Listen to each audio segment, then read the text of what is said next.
Good evening, everybody, and welcome to Wildcat Stadium, Brian Urlacher Field at Wildcat Stadium to be exact, as we get ready for Lovington Wildcat football, the final game of the abbreviated spring football season, as tonight it's pretty much what we've come to expect the last game of every football season, as the Lovington Wildcats will take to the blue turf against the Portales Rams. I'm TJ Miracle. Don Morgan is field side tonight. Evie Stuber in studio engineering and producing. Great to have you with us wherever you are tonight around southeast New Mexico and West Texas on Z94 KZOR.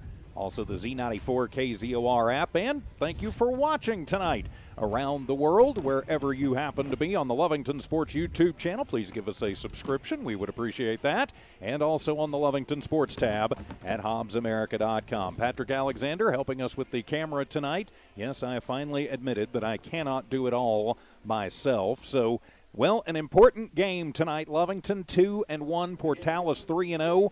It is the number 1 and the number 2 teams in Class 4A matching up tonight. And let's bring Don Morgan into this. And Don, Lovington has to just forget that last week ever happened and come in fresh tonight. Yes, they absolutely do. We heard Coach Gonzalez after the game last Friday say, this does not define us as a team. This isn't who we are. This is, we're more capable than this. He also took it on himself and the coaching staff to spend this week finding ways to make the team less vulnerable to the kind of attack that Roswell, put on them, that they suffered from last Friday night. So, with that said, they were out there. They seemed like they were, really ready for tonight. I think they are. They know they have to be mentally tough against Portales, because Portales comes in with just a lot of assumptions by themselves and by everybody else on the quality of team that they are and are going to be, and that will show up on the field. But what Lovington can do is come in and surprise them.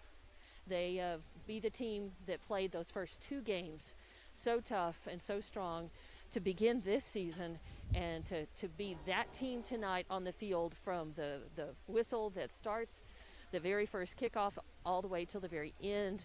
They need to play that complete game and bring their A game on offense, defense, and special teams, and bring it with fanatical effort on every play, as the coach has trained and taught them to be. And so that's the team we need to see tonight. That's the game that we want to see tonight against Portales. Well, absolutely right. And the key tonight for stopping Portales is going to be stopping the Baylor Diaz show. He's the quarterback. He's the running back. For all I know, he kicks the field goals, and he might get the water, between snaps too. So, he's really the guy you've got a key on tonight. He's thrown the ball like 36 times. I think he's completed, 12 or 15. So, he's about 50% in the accuracy department, but he runs the majority of, everything.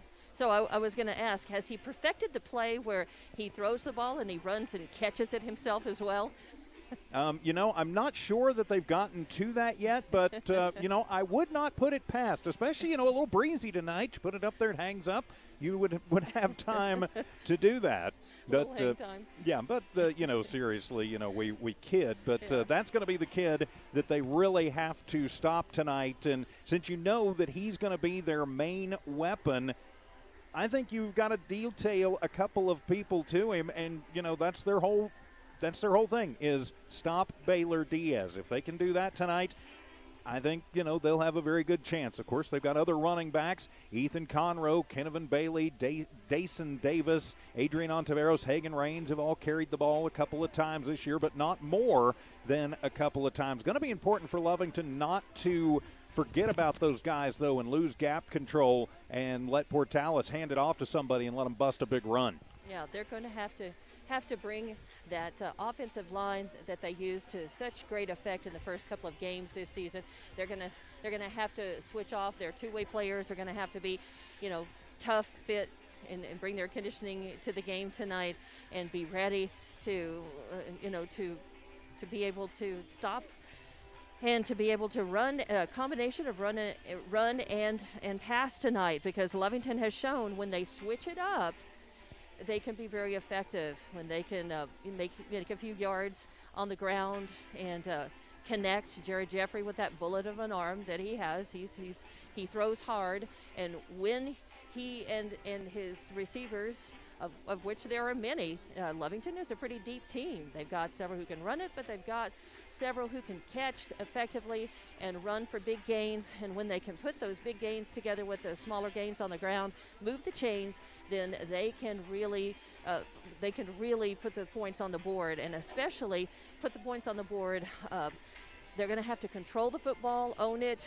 and really try to maintain that. Portales is going to want to take the upper hand, be aggressive, take control, and own it. And Lovington just has to not give it over to them. They're going to have to try to hold on to the ball and eat clock when they have possession, put points on the board, and just keep moving those chains forward however they can. Well, absolutely correct on that one. Of course, this is a busy weekend around Lee County for sports. 3 football games tonight, and then we have 6 games tomorrow, including the final Eunice football game. So football weekend, volleyball, basketball gets underway. Double header, actually a triple header for soccer tomorrow. Patrick Alexander is helping us with the camera tonight. He'll be back in the friendly confines, in the friendly booth, for a boys and girls doubleheader tomorrow. That'll be on the Lee County News and Sports YouTube channel. Just a quick note right there for you, and also at hobbsamerica.com. But looking forward to this one, and there is an awful lot on the line here tonight, too. As we mentioned, Lovington number 2, Portales number 1. Seems to be, pretty normal with, them being the 1-2 a lot of times in the matchup. And, this could very well determine who's playing, or, however they wind up doing the bowl games next week, who winds up playing with maybe a chance at the Big Blue Trophy. So we're getting ready for the moment of silence and for the national anthem. So we will take a timeout and come back and continue. This is the Wildcat pregame show on Z94 KZOR and New Walmart Digital.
Back here at Wildcat Stadium, getting ready for the kickoff of the final game of the regular season between the Lovington Wildcats and the Portales Rams. The Cats are in the home blues with the white letters and numbers, the white helmets with Cats in script on the side. For Portales, they're in their road whites with the red letters and numbers, some black piping, and the UNM-esque Ram instead of Lobo on the side of their red helmets. I'm TJ Miracle, high above Brian Urlacher Field. Don Morgan will be patrolling the sidelines tonight. Patrick Alexander on the camera work, and Evie Stuber in studio engineering and producing. And Don, I noticed I was doing a little counting a few minutes ago, and Portales has only dressed 24 kids for this game.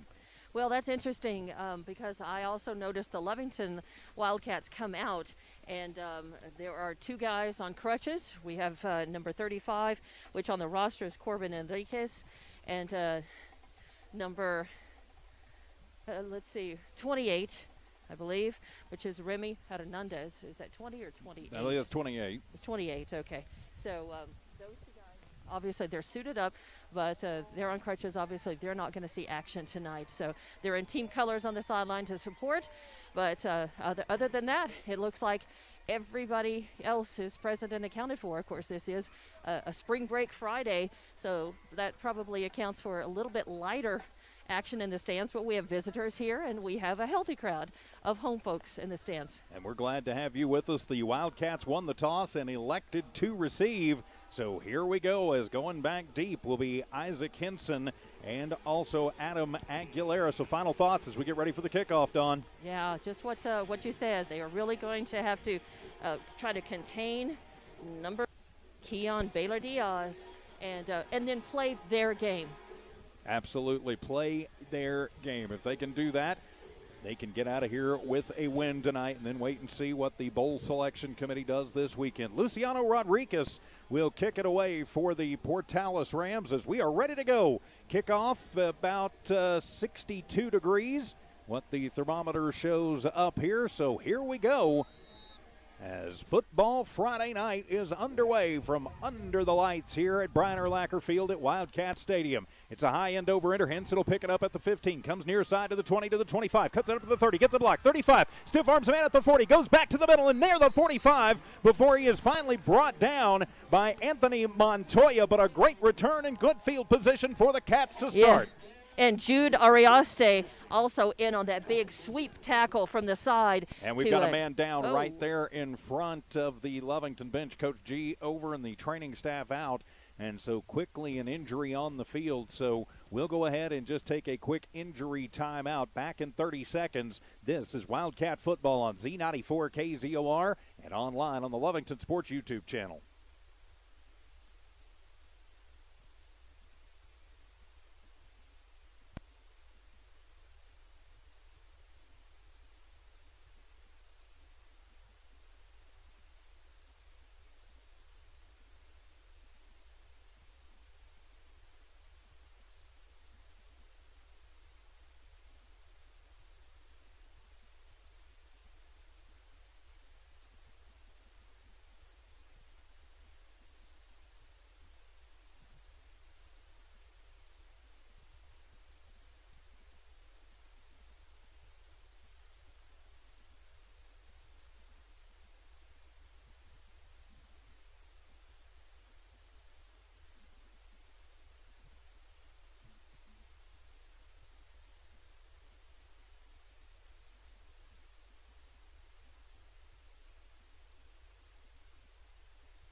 Back here at Brian Urlacher Field at Wildcat Stadium is Luciano Rodriguez, the kicker, and also one of the linebackers for Portales, being helped off the field by the Portales coaching staff very gingerly. You certainly hope that that man is okay and not the way you want to see any game start, not that you want to see it ever in any game. So we certainly hope that that young man is going to be okay. I'm TJ Miracle up in the booth above Brian Urlacher Field. Don Morgan patrols the sideline. Patrick Alexander on the camera work, and Evie Stuber back in studio engineering and producing, Don. Well, I think that's pretty awesome.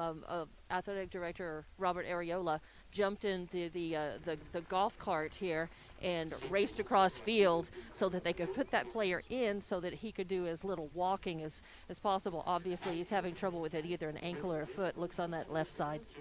And you certainly hope he is going to be okay. So a great return, though, to get underway as Isaac Henson brings it up, a 30-yard return to the 45-yard line. So great field position for the Cats. So Jeffrey will lead his squad out. It'll be Rodriguez on his right shoulder. The Cats moving from left to right on your radio and on your TV and screens. They will fake the handoff. Jeffrey pulls it out. He'll wing it down the sideline and, well, actually a seam route and overthrows his intended target. Was trying to get Javier Corrales. Was bracketed down the field by a couple of Rams, and it'll be incomplete, and it'll be 2nd down and 10. Yeah, I believe that was numbers 2 and 8 for those guys. So it'll be Delgado and Raines on the coverage. One thing last week, Jeffrey was off target most of the night, went 1 of 13 in that ball game. So can't have that tonight. Trips to the left and 1 to the right. Rodriguez in the backfield. Jeffrey will keep it himself, comes near side. Looking for a little running room, and he is going to be met, and he is going to be drilled by Dason Davis after a pickup of about 3 yards on the quarterback sweep. So a 3-yard gain, and it'll be 3rd down and 7. So 3rd and 7, ball spotted up at the 48-yard line. Cats football just underway, 11:34 to go here in the first quarter. So an important 3rd down here early. Twins left, Twins right.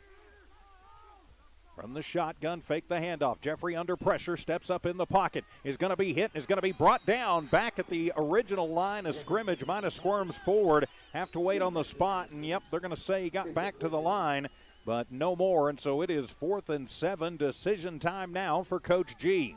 Man, protection for Jeffrey is definitely going to be key tonight to give him enough time to. And no decision at all. Let's go for it time from the shotgun. Trips left to right, empty set.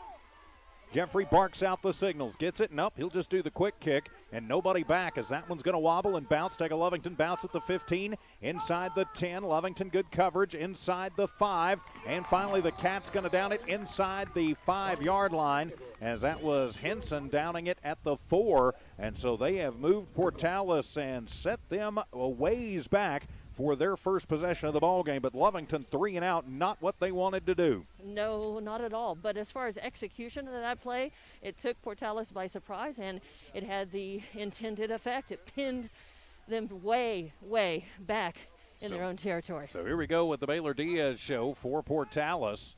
And actually, what are they doing? Oh, they're just taking a football off for proper cleaning, COVID-safe practices being taken care of here. So Diaz, he will be the quarterback. He does pretty much everything. Got a running back with him, and a flag flies. And let's see what that one's going to be. It did come from the man in the white hat, the head official, and it'll be false start on Portales. Not that they had a long way to go. It'll be a half the distance penalty, 2 yards. So second, make it 1st and 12. So, okay, 1st down and 12. A bit interesting. Not that it's going to change much. Diaz from about 5 yards in his own end zone. He will start it to the right, come back to the left, has a huge hole, gets out across the 10 to the 15 to the 17 before he is finally going to be gang tackled. And it'll be a 15-yard gain for Diaz. You know what they're going to do. The question is, can you stop it? And the answer in that case was no. Although they did manage him from getting completely free and barreling downfield, although I think he's got a lot more power than speed, but he had good impulse speed, spurted right through and found a seam and exploited that for 15 yards. So to the 17-yard line, it'll be 1st and 10, but do we have a flag on the play? Because they haven't moved the chains yet. I didn't see a flag. Yeah, I didn't either, and yep, there was a flag, and it was 10 yards. Oh, it was a 15-yard personal foul penalty on Lovington. Got to contain the emotions because you're going to tack that on to the end of the play. And so what it could have been worse becomes worse. So they'll move the ball all the way up to the 32-yard line. That's where Portales will have it. 2 left, 2 right, but it's all on the shoulders of Baylor Diaz. He'll go back looking to pass. Has a little time. Steps up. Now he's going to be flushed. Rolls to the right side. Still looking. Is hit just as he lets that one fly, and it'll be incomplete. Throws it underneath his intended target, Josh Reyes. Good pressure by the Wildcats. Yeah, incredible pressure. And the Wildcats, as you said, are going to have to – they're going to have to try to withstand the impulse of engaging in extracurricular. I did hear on the sideline and see some Portales baiting going on and shouting on one of the plays. And, I think passions are running high, and Lovington just has to maintain their cool and it kind of bottle up that aggression and make it intense. Big rivalry game, it tends to happen. 3 across the front, make it 4 for the Wildcats as Diaz surveys what he does. He'll fake the handoff, take it himself, goes to the right and tries to step out of a tackle. He cannot. He is wrapped up immediately. Marcus Rodriguez stayed right on him. You can tell he was the shadow on that one. It'll be a pickup of a yard for Diaz, and it'll be 3rd down and 9. Yeah, you could tell that Lovington's D picked up and read that defense, their defensive move against the offense right away on that one. So now an important 3rd and 9 for Coach Nusser on Portales from the 34-yard line inside Portales' own territory. Trips to the left, one to the right. Diaz from the shotgun steps back. Now he's going to be flush, goes right side. Still looking, throws it across his body, and that one is going to be almost picked off. Reyes, his intended target once again, and it is incomplete, and so it'll bring up 4th down and 9. And let's see what Coach Nusser does for the Rams. Looks like he may be sending out the punt team, but Lovington has got to be aware that you can't get over aggressive on trying to get to that because sometimes we're a little susceptible to the fake. Exactly. So if you send everybody forward and everybody commits, there's no time to get back enough to stop a man from going downfield and into the end zone. Tatum Hilliard back deep to receive the assumed punt. And it's a high snap handled by the punter. He will get it away under pressure. It is a wobbler, going to bounce at the 39, take a Portales bounce inside the 30. Hilliard gets out of the way of it, lets it just roll down inside the 25 to about the 24.5, where Davis will down it for Portales, and it'll be 1st down for the Lovington Wildcats, their 2nd possession of the ball game. So other than one big run, the defense coming up like they needed to on that first defensive stand for the Cats. Yep, and they've got to keep that up. Offense has got to get something going here. So let's see what they can do. You know what Portales is going to do. Lovington knows what they're going to do. So you've gotten the hits out of the way on both sides of the football. So time to settle in and let's play a little bit. Keeping up a little bit bigger line and a couple of tight ends in the ball game. Jeffrey fakes it. Now he's going to roll to the left side. Just going to tuck it, take it himself. He's across the 30, out to about the 32-yard line. So call it a pickup of 7 on the keeper for Jeffrey, and it'll be 2nd down and 3. Spurt forward there to pick up a couple of extra yards on that. Now 2nd and 3 after the 3-yard gain for Jared Jeffrey. Clock continues to move. 9:05 to go here in the first. No score. Lovington and Portales. Single back is Rodriguez. Hand it to him. Marcus right up the middle. Jumps out of a tackle. Gets across the 35. Out across the 40 to the 41-yard line. It'll be a pickup of 8 yards on Rodriguez's first carry of the game. And move the chains. 1st down, Cats. All right, now we're cooking. Picking up a little rhythm. Lovington likes to work pretty quickly. They don't waste a lot of time. And sometimes teams, and it like was Hazel that Friday, got the block there that sprung him for the 8 yards. 1st and 10 for the Cats. Nope, they will give it off, but no room to run, nowhere to go, and hit behind the line, and looked like some knees and some punches getting thrown there. No room for Rodriguez to run. He's going to lose a couple on the play. It'll be a loss of 2, and so it'll bring up a 2nd down. Well, nope, they're going to spot it, be a loss of 1, so 2nd down and 11. So 2nd and 11 for the Wildcats. From the pistol, fake the handoff. Jeffrey rolls, looks, fires, far sideline, and leaping up, not able to get to it, is Adam Aguilera, incomplete, and so it'll be 3rd down and 11.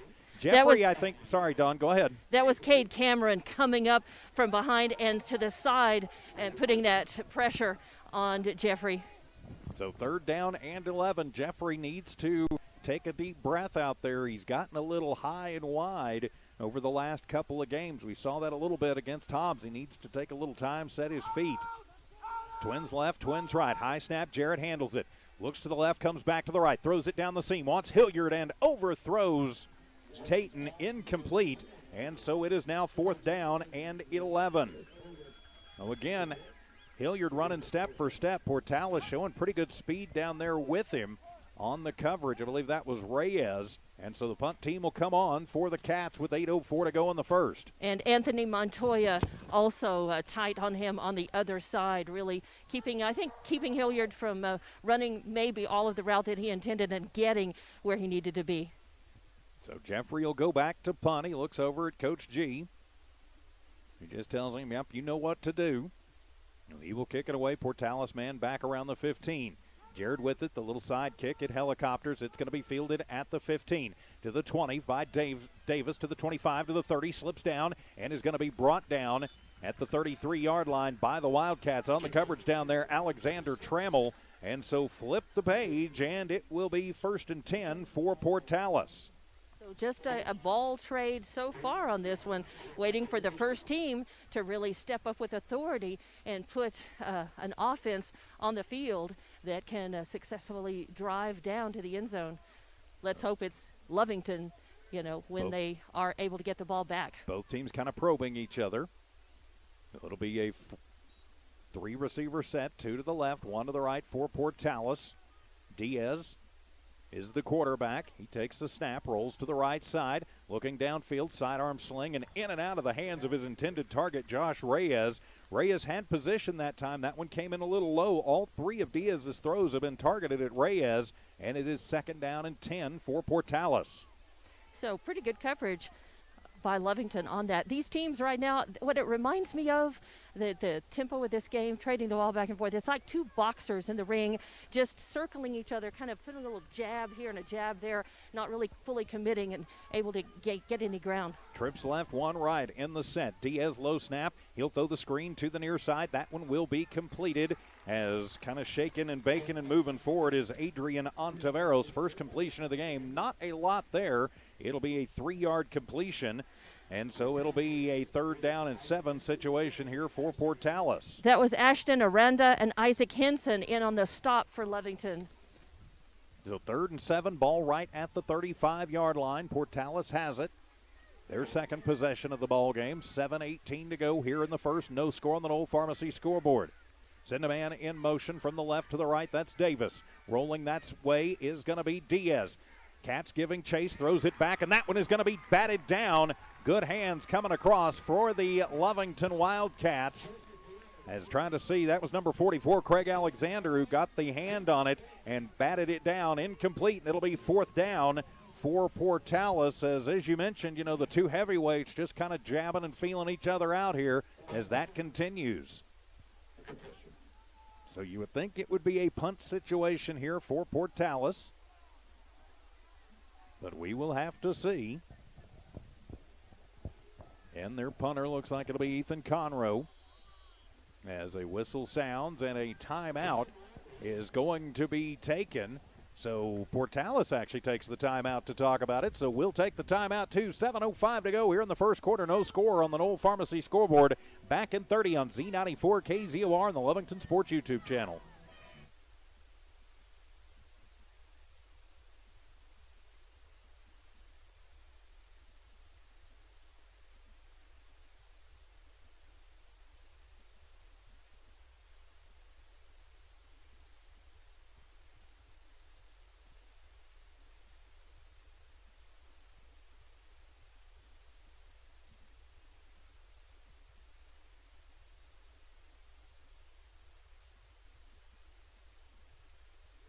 Portales takes the timeout to talk about it on 4th down and 7. 7:05 remaining here in the first quarter. Hilliard will go back deep to receive what we think is going to be a punt by Ethan Conroe. With the timing of that timeout, I got to suspect a little trickeration possibly. It could very well be. Conroe gets the snap, and he will put the boot into it.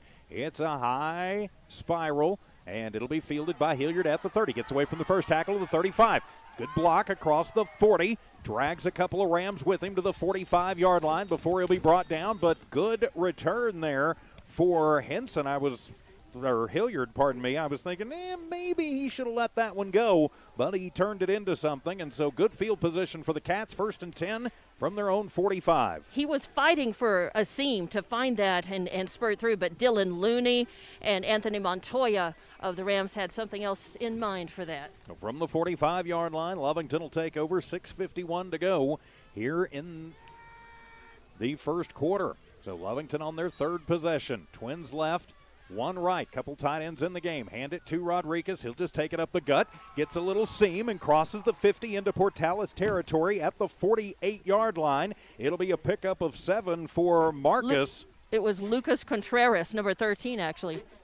Oh, it was Contreras. I thought it was Marcus. Okay, well, I will have to change my my scoring there. So, hey, Contreras, his first carry of the year, if I'm not mistaken.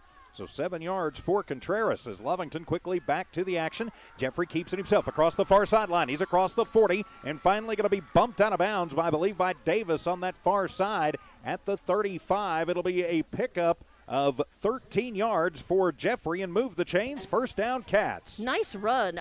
It looked like it was deliberate, like it was planned. I don't think it was a busted play or that he just couldn't find somebody to throw to. It looked like he intended to do that, but it took Portales by surprise, and he got some good yardage and a nice gain out of that. From the 35.5-yard line, Twins left, one right. Hand it off. Rodriguez will bounce it to the outside. He's across the 30. Flag on the play and near first down yardage, but that's, I think, coming back on a hold. So that's not so good. We'll replay it, and a holding penalty, if I am not mistaken, on Lovington. Got a good push up there, but had to hang on to do it. The line doing a nice job so far, and yep, they didn't sit well. They're getting ready to signal, so let's see. And it'll be holding on Lovington. So it's a 10-yard penalty, second penalty on the Cats for 25 yards, and it wipes out a great gain there. Ouch. You know, you can't make 2 steps forward and take one back and expect to get in the end zone that way. No, so first and 20. They'll throw it on the left side. It'll be complete on that far side as that goes to Henson, who gets it all back and a little bit more as he's going to be near the first down marker. It'll be a pickup of 19 to Isaac Henson. And, hey, from first and 20 to second and 1, you'll take that first completion of the game for Jeffrey, and it's a big one. And Isaac really was tough. He fought and held on and just drug 2 or 3 Rams with him. So second down and 1 for the Cats.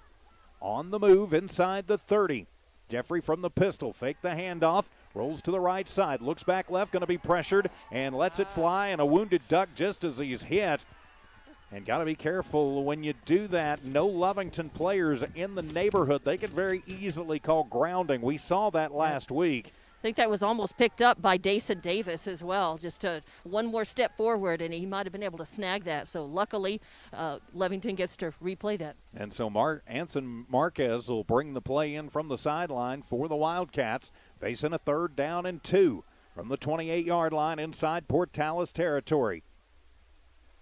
Jeffrey rolls near side, going to be pressured, gets a little block. He'll move it up to the 20, and he is going to be wrestled down and slammed down to the ground. Hagan Rains, I think he's trying out for the WWE, but it's a pickup of 8 on the keeper for Jeffrey, and move the chains. First down, Cats, their third first down of this first quarter. So to the 20-yard line, into the blue zone, if you will. I think Trace Areola made a nice block that helped open up that seam to the left and allowed for Jeffrey to get through another 3 or 4 yards. Twins left, Twins right, and false start for Lovington as Jeffrey had called for it, and everybody except the center was ready for it. The center, I think, got a little crossed up there. 5-yard penalty on Lovington, and so it'll make it first down and 15. They like to work quickly, but they got to make sure they're all on the same page and that they're ready to jump at the same time. So false start on the Cats. So first and 15, moving back 5 yards to the 25. Twins left, Twins right. Areola in the backfield this time. Fake the handoff. Nope, they'll give it to Trace on the sweep around the left. He's across the 20 to the 15, puts his head down and going to be bumped out at the 15. Areola with a 10-yard gain. Second down and 5. That's what you want to see. Just move the ball forward and make usable yards. It's a 10-yard pickup, so second and 5. Yep, and we're already at just 4:40 left in this first quarter, and it is scoreless, but the Lovington's knocking on the door. From the 15-yard line, from the pistol formation, high snap, Jarrett handles it. Comes to the right side, and a holding penalty going to be called as he goes to the end zone and overthrown.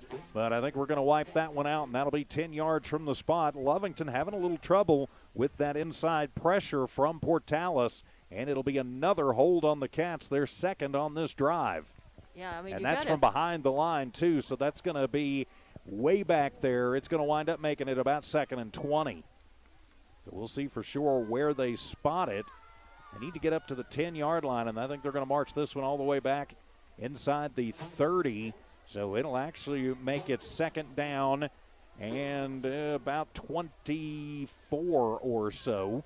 Jeffrey had to unload that really quickly. He needs just a little more time to be able to find someone. 2nd and 24. Jeffrey comes near side, has a man in the flat, looking for a little running room and getting out of a tackle. Nice move. And across the 25 down to about the 22-yard line, it'll be Adam Aguilera who gets a lot of the penalty back. He's going to get 10 yards of it back. So the completion to Aguilera, and it'll make it 3rd down and call it 11. Yeah, and that was Conroe, Raines, and Reyes in on the stop. Cats want to move fast. Twins left, Twins right. 3rd down and 11. Jeffrey with it. Pressured, throws it over the middle and in and out of the hands of his intended receiver, who was covered well, trying to go across the middle. The intended target there was Javier Contreras, but it'll be incomplete, and so it'll be 4th down and decision time for the Cats. They've got a kicking game, but I think, Coach G probably going to go for it deep inside Portales territory. Yeah, I think if he sees a reasonable chance that he can that they can go for it and get it, and if not, turn the ball over in Portales territory, he'll go. Wildcat fans getting on their feet as they're going to shift a couple of receivers from the right to the left. 4 receiver set. Areola stays in the backfield with Jeffrey on the right shoulder. Jared calls it out. High snap, Jared handles it, good protection, wants it all, goes to the end zone and underthrown and caught! Put 6 on the board, touchdown Wildcats! How in the world did Javier Contreras come down with it? I don't know, but it works, and it's a touchdown for the Cats. They got it all. That was a really good coverage by Portales, and like you, from here, I didn't think that Contreras would be. I didn't think he'd be able to thread the needle and come down with that, but he did. Yes, he did, and so it'll give Lovington the early 6-0 lead with the point after to come. Yeah, that one got tipped, and Contreras, good hand and body control and good patience as he waited on that one to be tipped and to fall into his hands. On to attempt the point after will be Lucas Contreras. He's become a pretty reliable PAT kicker.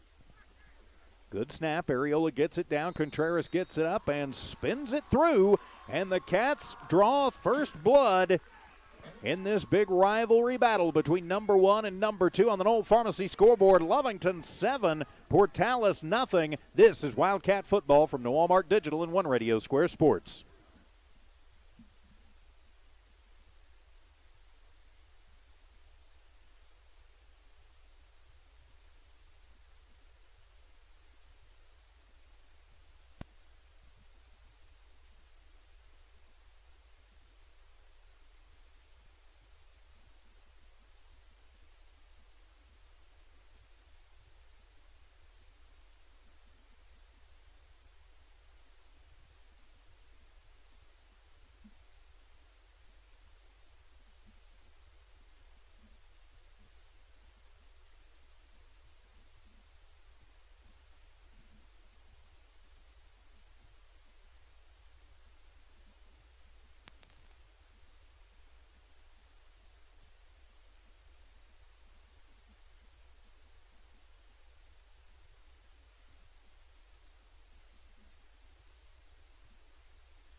A 22-yard touchdown pass from Jared Jeffrey to Javier Contreras. The point after is good, and the Wildcats go up 7-0 on the Knoll Pharmacy scoreboard.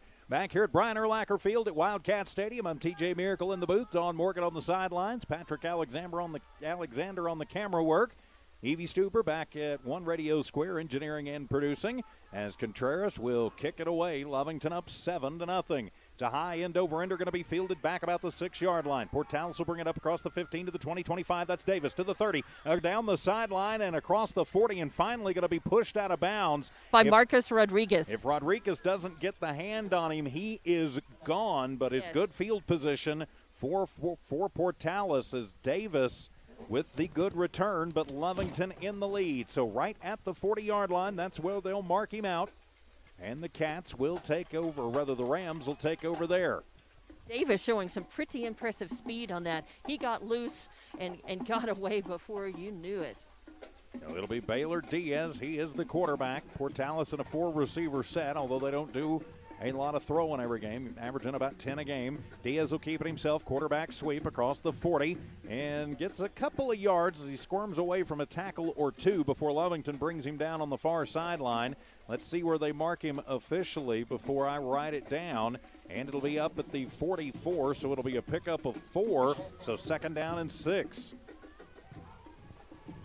2nd and 6 after the 4-yard keeper by Diaz. Didn't get out of bounds. 3:35 to go. Trammell in on the stop for the Cats. Portales going to try and spread him out again. Trips left, one to the right. Diaz is, of course, the quarterback. Single back in the backfield with him. Diaz looks to throw. Drops way back. Now comes near side. Being pressured. Going to finally turn it up. Going to be hit back at the 40 and going to be brought down. Craig Alexander and another Cat teaming up as falling forward as Diaz might have gotten back to the line, and he will get back to the line for no gain. But that'll make it an important 3rd down and 6 for the Cats. Yeah, I think Matthew Oliva was maybe the other guy, or Blake Howell. Bringing him down. And 59, Brian Gutierrez, I think, also in the neighborhood there. So now it's an important 3rd down and 6. No gain on the play. 2:50 remaining.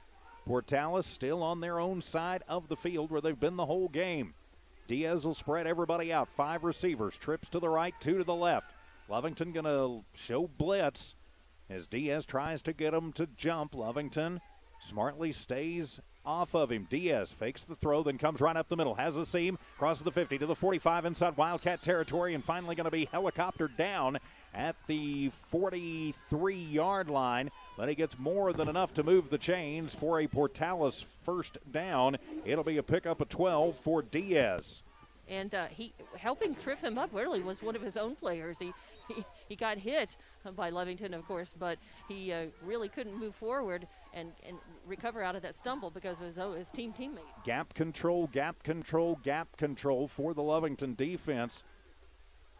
Got to stop that from happening. 4-receiver set. Once again, new set of downs for Portales. Handed off. One of the rare handoffs to somebody who carries the ball, whose name is not Baylor Diaz. Did you catch who that was, Dawn? Yeah, he's getting up his number 3. So Ethan Conroe. Yep, Ethan Conroe. So it'll be a 1-yard gain for Conroe, and it'll be 2nd down and 9. So 2nd and 9, not much running room there for Conroe, only though when they do hand it off, he is the preferred back.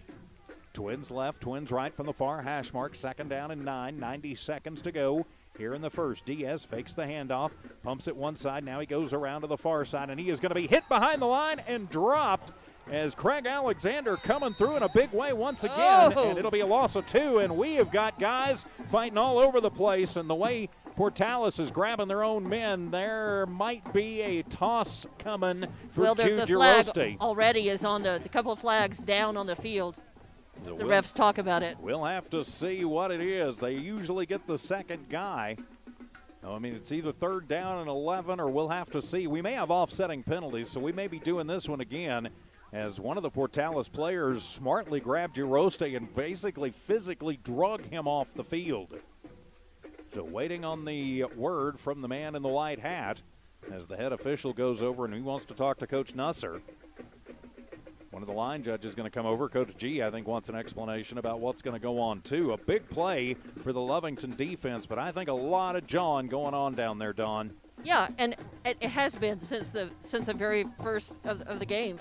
I know I heard a couple of comments, was witness to some real high-octane comments and baiting, and I can say, what I saw was Portales first. And you've never heard words, and you've never heard words like that before, have you, Dawn? I think I've said a few of them, actually. Probably in relationship to me. And we'll have a personal foul on Portales, and it will be a loss of downs, and Girosti is gone.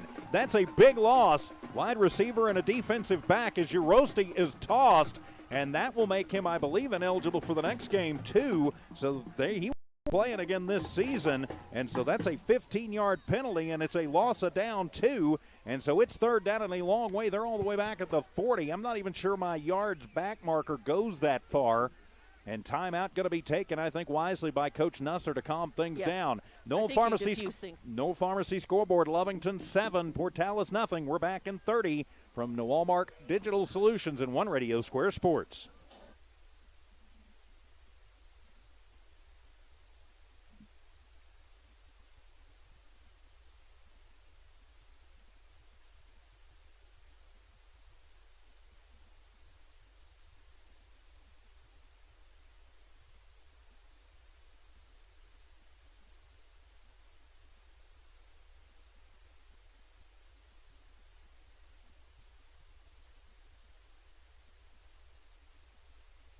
Back here at Wildcat Stadium as Jude Urosti has been tossed after a personal foul.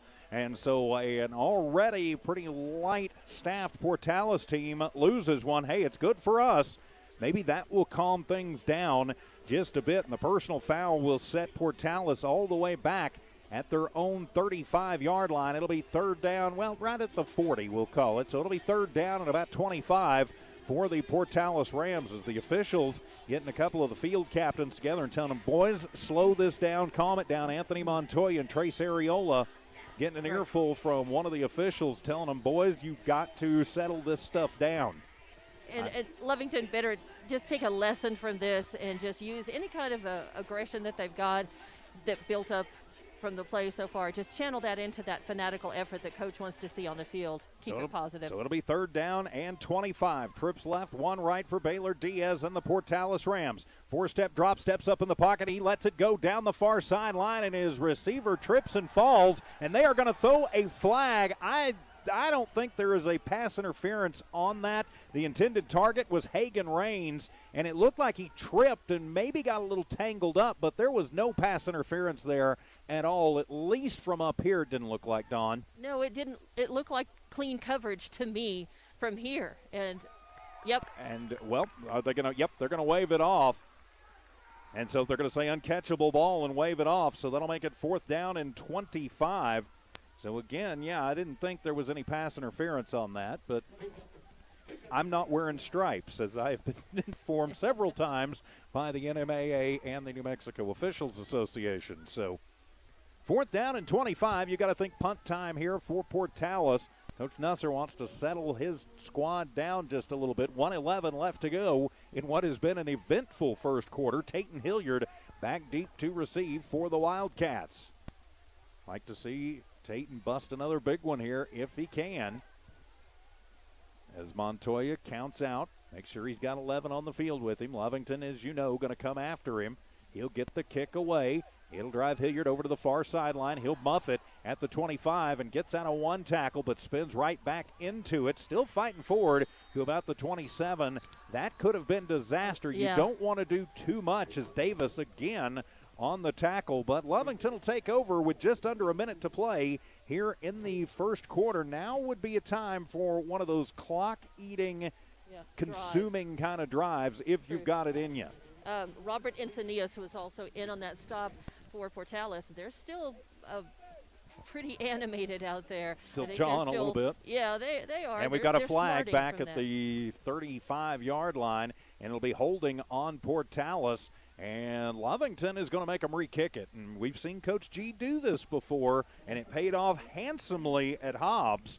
It is a bit of a risk. It is, but we talked about it, 2 weeks ago in Hobbs and said, well, maybe you should just take it. It was on a kickoff at that point, not a punt. Maybe you should have just taken the penalty at the 35, but wound up with a 75-yard return for touchdown. So maybe he's seeing the same thing again here. And it could be if he's got his team, fired up to answer, all of that, the smack talking going on and everything else on the field. We'll see what Lovington can do with this. Yeah, nothing shuts up smack like a touchdown. So making them re-kick it. Montoya going to count out 11 again. Hilliard back deep to receive for the Cats. High snap, Montoya handles it. Lovington comes after it, almost gets to it. It is popped up, but got good distance. It's going to come down and bounce at the 48 inside Wildcat territory. Then take a little bit of a Portales bounce and a little bit of a Lovington bounce. And finally, going to be down by Adrian Ontiveros at the 44-yard line. And that's where the Cats will take over first and 10 with 50 seconds remaining here in the first.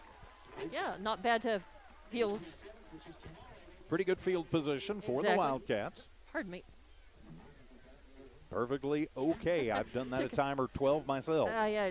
Well, I took a deep breath and ended up breathing my mask in about halfway down my throat. So Ugh, I hate it when that happens. Exactly. From the 44-yard line, welcome to COVID world. Low snap, and it's going to be Jeffrey keeping himself. Huge hole up the middle, crosses the 50 into Portales territory, and we've got a flag down right at midfield. I think we're going to have a hold, which will wipe out that 9-yard gain by Jeffrey. And it was a really great fake, pretty convincing, and Jeffrey able to fool and follow a couple of good blocks right up the middle, follow a seam, and make a nice gain that unfortunately is, like and you said, it's probably coming back. Yep, it will be holding, so it'll be 10 yards from the spot, and so you'll still give Jeffrey 5 yards on the play, but it'll move him back, and it'll be first down and 15. So first down and 15 out of the holding penalty. So from back inside the 40, Jeffrey hand it off. Rodriguez going to try the left side. Now he's going to bounce it back near side after he got out of one tackle, but can't get out of the next 4 or 5 or 7.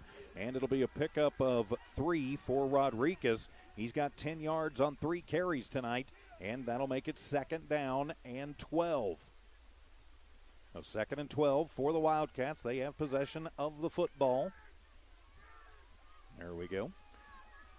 Sorry, working on the score bug up top. 2 to the left, 2 to the right this time for your Wildcats. From almost center of the field and the 42-yard line.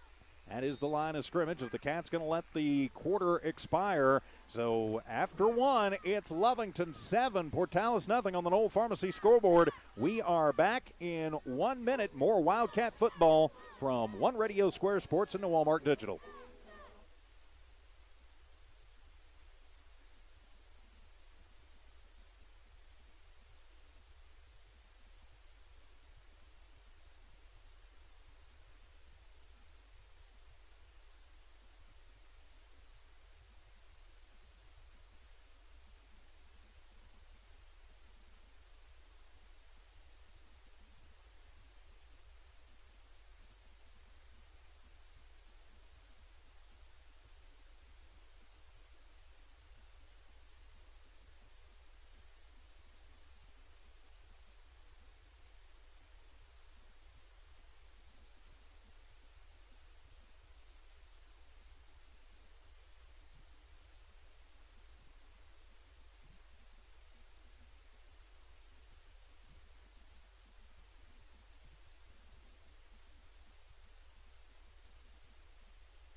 Back here at Brian Urlacher Field at Wildcat Stadium, the Lovington Wildcats with the 7-0 lead, and they've got the football as we switch ends of the field. I'm TJ Miracle, Don Morgan field side, Patrick Alexander on the camera. Second and 12 for the Wildcats. It'll be Jeffrey from the pistol. Fakes the handoff, now goes into the flat on the far side. Has a man, a little curl, and bouncing around is Hilliard. He's across the 50 to the 45. Still on his feet inside the 40.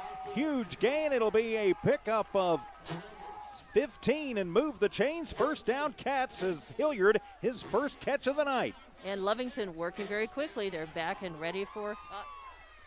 So moving fast as they've got. Yeah, they had to wait for the chains to get reset, which I'm actually thankful for that because it gives me a chance to mark a couple of things down up here in the booth. 2 to the left, 2 to the right. Jeffrey looks near side, now comes across the middle, has a man. That is Aguilera across the 30 to the 28-yard line. Make it the 29, but it's still a pickup of 11 and move the chains again. First down, Cats. Aguilera's first catch of the night. Yeah, good. Actually, his second catch of the night. And they're ready to go again. Yes, they are. So first and 10, hand it off. And that's going to be Alexander just bowling over the right guard. Gets it inside the 25 down to about the 24-yard line. So it'll be a pickup of 7. That'll be Alexander's second carry of the year. And it'll be first carry of the year, second down and 3. Alexander stays in to run. Jeffrey wants it all. Coming near side, wings it to Henson and is going to be pushed out of bounds. No call and incomplete as Delgado. The only way he could get that one was to push. Yeah, well, I think it was clean. Henson was actually already out of bounds when he went up to catch that. So that throw was just a little bit long. So third down and 3. For the Wildcats, ball going to be at the 23-yard line. They need to get it to the 20. Leading 7-0 on the Knoll Pharmacy scoreboard. Twins left, Twins right. Fake the handoff, then Jeffrey just like, oh, whoop, something's going on here. And so a busted play. Jarrett will just take it over the right side and gets maybe a yard. We'll call it a yard out of it on the unintentional keeper, and it's 4th down and 2.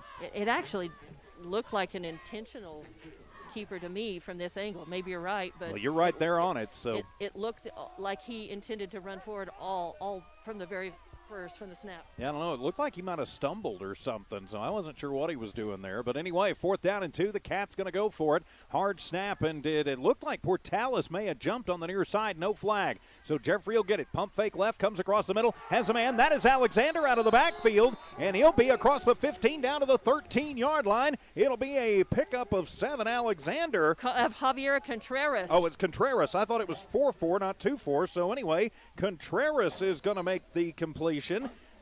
And so it'll be a Wildcat 1st down after 11.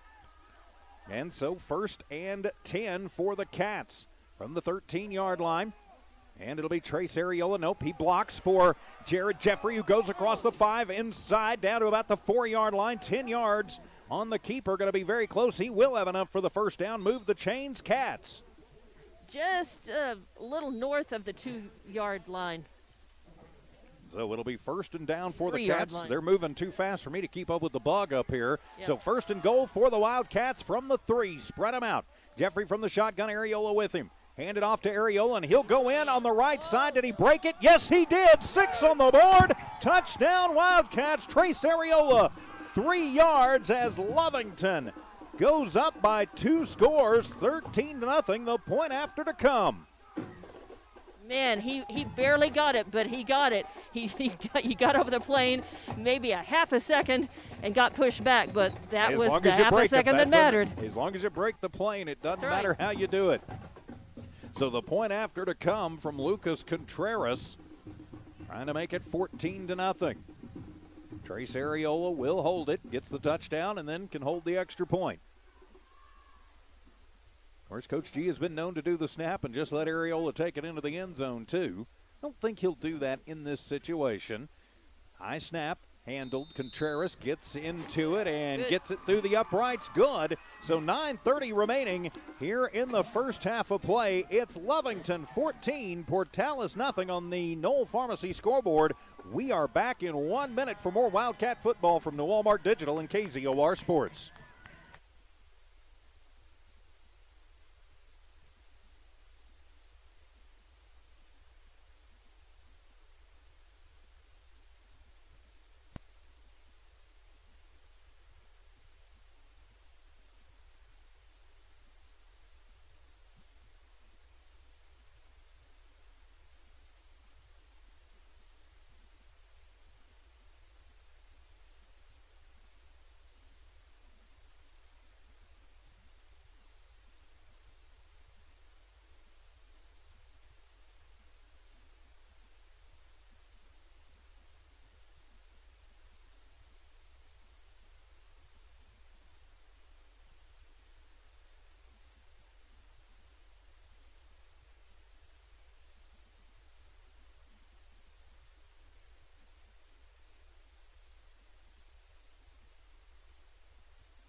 A 3-yard run from Trace Ariola over the right side puts the Cats on the board. The point after is good, and 9:30 left to go in this 1-2 battle, and Lovington is up 14-0. A lot on the line, as this could very well be a bowl matchup again next week, too.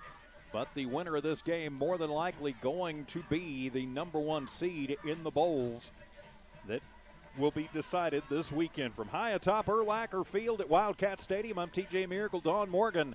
Field side, Patrick Alexander helping us and keeping us straight on all the video stuff, and Evie Stuber in studio engineering and producing tonight. Great to have you with us here tonight, wherever you are on Z94 KZOR, Hobbs, Lovington.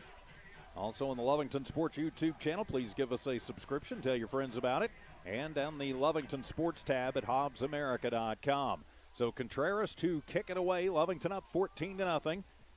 As Contreras gets the big boot into it, high end over ender. Davis will field it at the 10. Does a little high step and gets it to the 20, to the 25, and runs into Craig Alexander, who holds him up and waits for the cavalry to arrive. And so Davis, trying to get a little cute, is going to go down. If he'd have just put his head down and run, probably would have gotten another 10 yards, but I'm not going to complain. Yeah, Joseph Perez was right there in helping on that stop as well. No, 1st and 10 from the 25-yard line. Lovington up 14-0. 9:22 remaining here in the first half.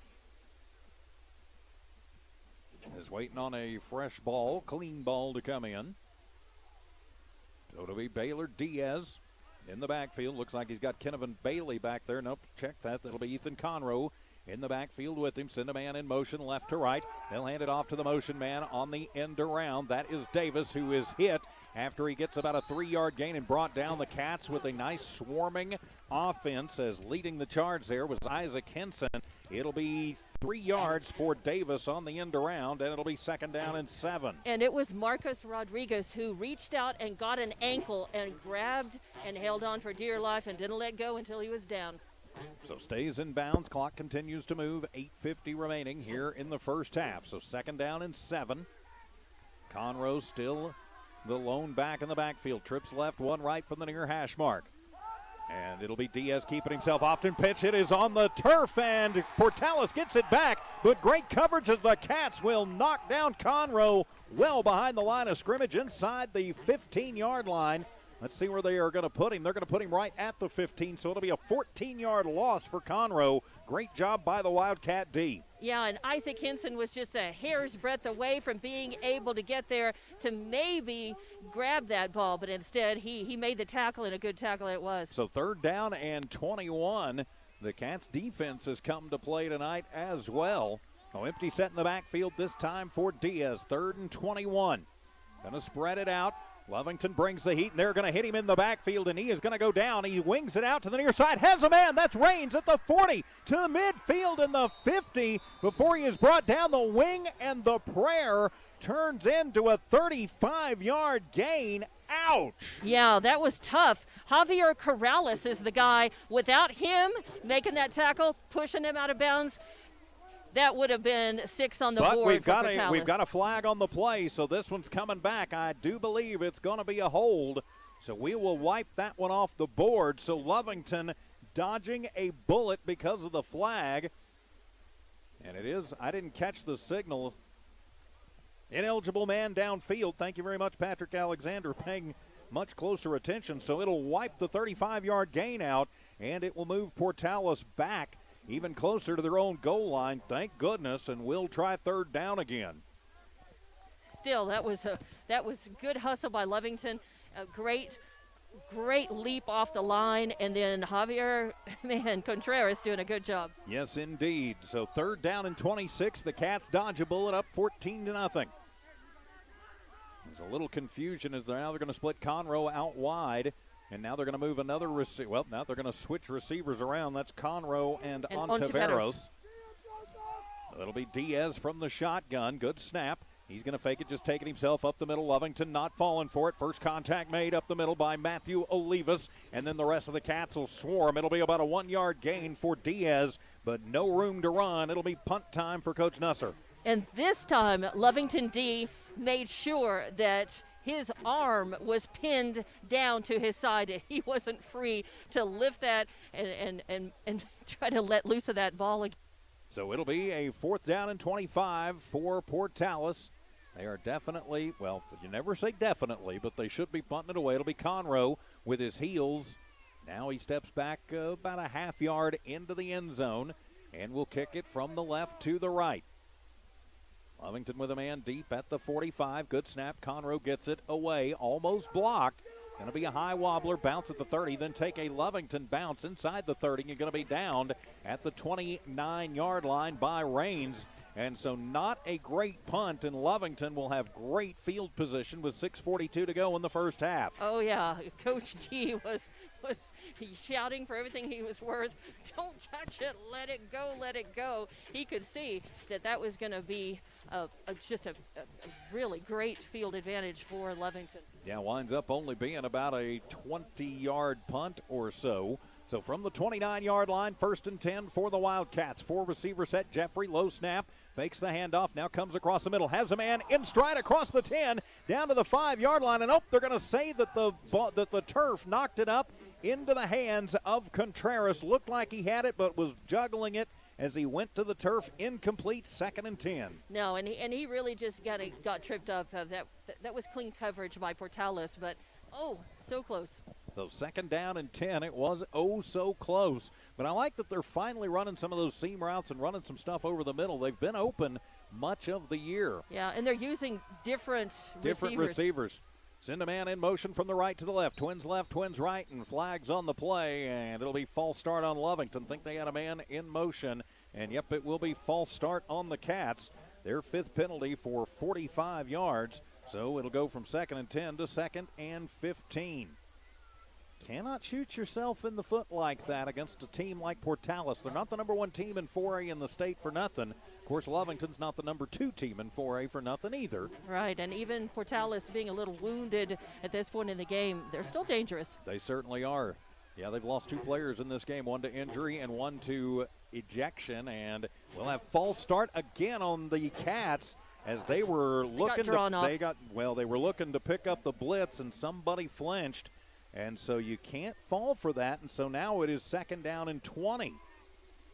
From 2nd and 10 to 2nd and 20, a couple of bad penalties on the false starts for the Wildcats. Move them back even further. So at the 39-yard line, they need to get it down to the 19. So 2nd and 20. 4 receiver set. Jeffrey comes near side, throws a little underneath pass to Aguilera, and in and out of his hands. So incomplete, and so now it's 3rd and 20. Lovington was gifted great field position, but need to take advantage of it. Yeah, they've got to do that here. Absolutely do. So 3rd down and 20. Trips to the left, 1 to the right. Rodriguez in the backfield. Jeffrey calls for it, gets it, 5-step drop, now going to be pressured, comes near side, still looking downfield, sidearm slings it down, and that one somehow getting it is Adam Aguilera down at the 15-yard line. That one Aguilera, that was Corrales. Javier Corrales. So gets it down to the 15, so a 24-yard gain and move the chains. 1st down Wildcats. Lovington ready to go again. Yes, they are. 119 through the air for Jeffrey. Trips to the near side from the near hash mark. Deep back is Rodriguez. And false start by the Cats. They're trying to move too fast. And, yep, another false start on Lovington, which gives me a chance to reset the scoring bug, thank goodness, but doesn't do much for the Cats. 1st and 15 after the false start. They like to play quickly. They like to get up to the line and run, but they've got to have their act together. You got to. From the 19-yard line, it'll be 1st and 15. Twins left, twins right. Jeffrey on the quarterback keeper, gets a little seam right side, bounces it back towards the middle, across the 10 to the 5 and into the end zone. 6 on the board, touchdown Wildcats. 19 yards for Jared Jeffrey as the cannon goes off, and the Cats go up by 3 scores.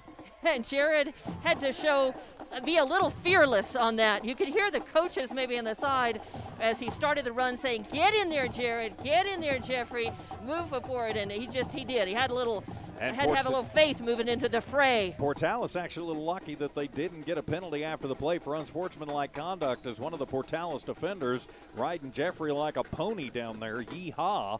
But that could have very well been a penalty. They decided not to throw it. And so Areola on to hold the kick of Contreras, and they'll just toss it to Areola, and yep, it'll be false start on the Wildcats, and so we will try again. Yep, false start on Lovington. So that'll be their 8th penalty of the first half for 60 yards and move them back 5. So, I don't know, try it again, or maybe you just kick it this time.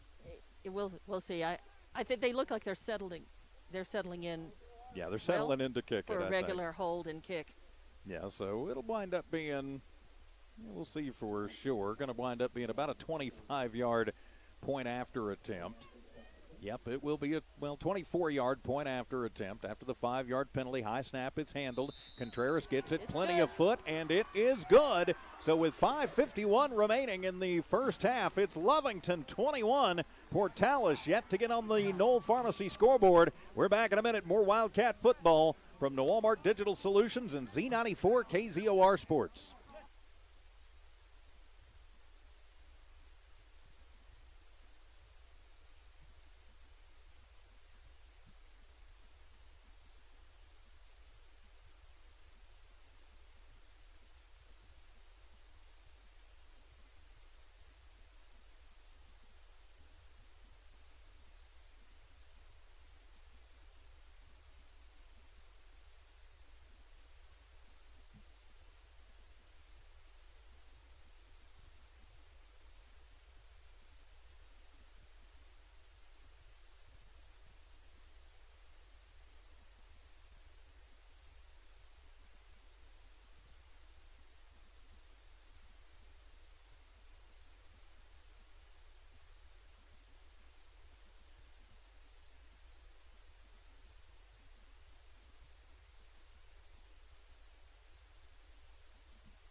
A 19-yard design quarterback run for Jared Jeffrey into the end zone. The point after by Contreras is good, and not sure any of us expected this, but we're glad to see it. 21-0 Lovington on the Knoll Pharmacy scoreboard.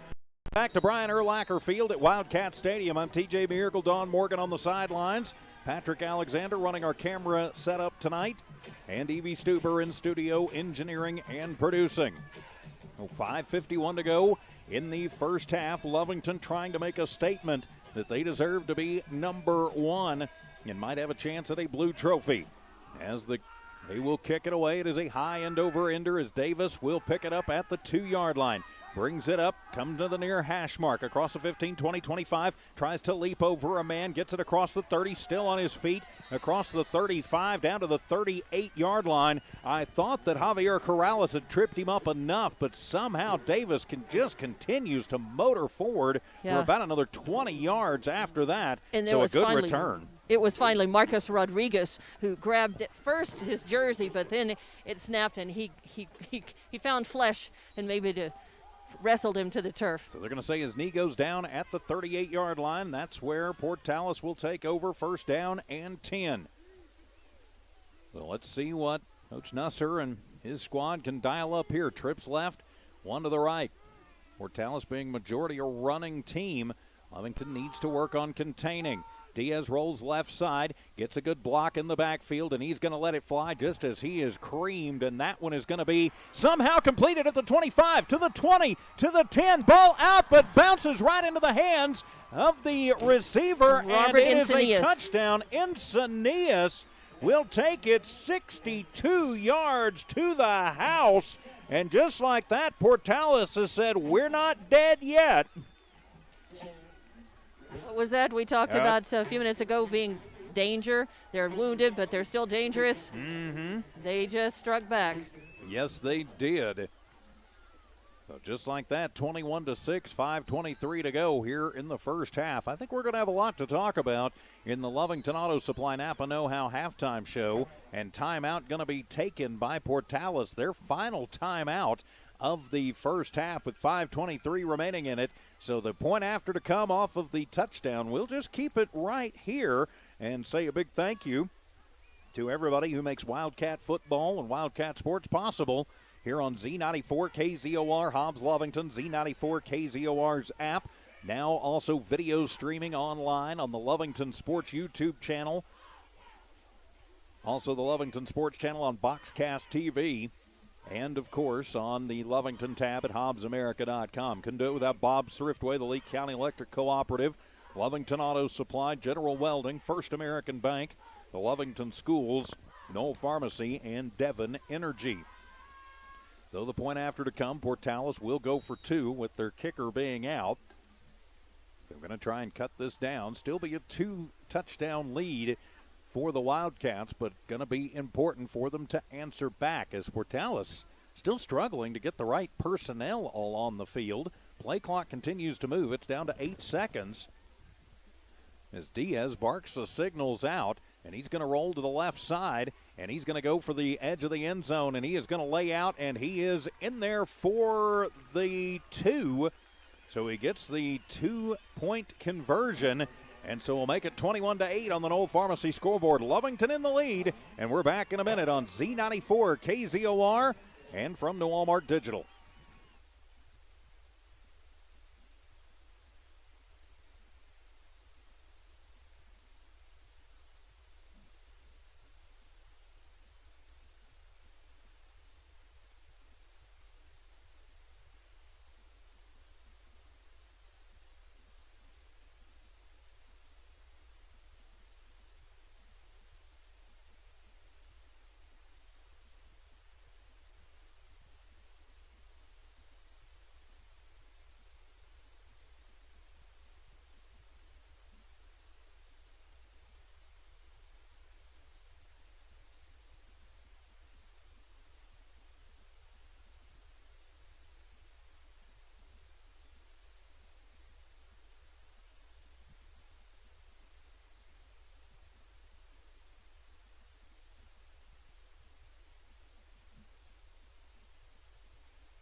Back here at Brian Urlacher Field at Wildcat Stadium, a 62-yard touchdown pass from Diaz to Encinas. Says, I don't know how Diaz even got that one away, much less to Encinas, but somehow it turns into a 62-yard touchdown. The 2-point conversion was good, and so Portales has said they're not dead yet. So important for Lovington to answer with 5:22 remaining here in the first half of play. I'm TJ Miracle. Dawn Morgan patrolling the sidelines tonight. From here at Wildcat Stadium, of course, this will probably determine who is going to be the number one bowl team going into the bowl thing. I'm not sure how they're going to do all that, if they're even going to award a state champion. But you got to think, if you're the number one team and you win next week, that you could claim the state title, and Lovington would love to do that. Portales would love nothing more than to stop them from doing it. As Portales will kick it away and fielding it back at the 10-yard line. Lovington will bring it out. That's Henson to the 15, 20, 25. Jumps a man at the 27 and across the 30 to the 32-yard line. Good field position for the Cats as they take over 1st and 10. Pretty good return for Henson. Yes, it was. So from the 32-yard line, Lovington still with 2 timeouts and plenty of time to work with. 5:15 to go and a 21-8 lead. But you'd like to get that 3rd touchdown back in the back pocket. So 2 receivers to the right, 1 to the left, couple of tight ends in the game. They will hand it off to Rodriguez. Big hole, 35 to the 40. Gets out of a tackle, 45, still on his feet, drags a couple of Rams with him out near midfield to the 48-yard line. It'll be a pickup of 16 for Marcus Rodriguez and move the chains. 1st down, Cats. Yeah, good offensive blocking on that, opening up a nice hole, so creating a gap for that run. The 1st and 10 from the 48-yard line. Lovington still in their own territory. Hand it off to Rodriguez again. Stiff arms a man in the backfield. Flag coming in on the play. And Rodriguez is going to be stopped shy of the 1st down. 8 yards on the far sideline before a couple of Rams wrestle him out. That kid is strong, but where this one's coming back on a hold. Yeah, and it'll be 10 yards from the spot, too. And so another bad penalty for the Wildcats wipes out a good gain. 9 penalties for 70 yards on the Wildcats. And so instead of being 2nd and about 2, it'll wind up being 1st down and 21 because it did happen behind the line of scrimmage. They'll move it all the way back to the 36-yard line inside Wildcat territory. 1st down's at the 42 the other way. So 1st down and 21.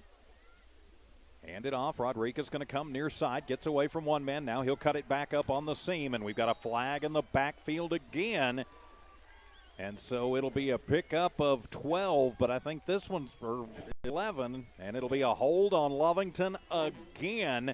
And again behind the line of scrimmage. So wipe out another good run by Marcus Rodriguez. And tack another 12 yards onto it. 1st down. And basically Tatum, 1st and 33. Ouch. You know, Lovington, we've talked about it before. they can get into these little, I don't know, they get into they tend to get into a pattern where they'll pick up a lot of penalties and do that in just a short amount of time, and it really is so destructive from their own from their own 25-yard line. 1st and 33, 2 to the left, and now trips to the right side.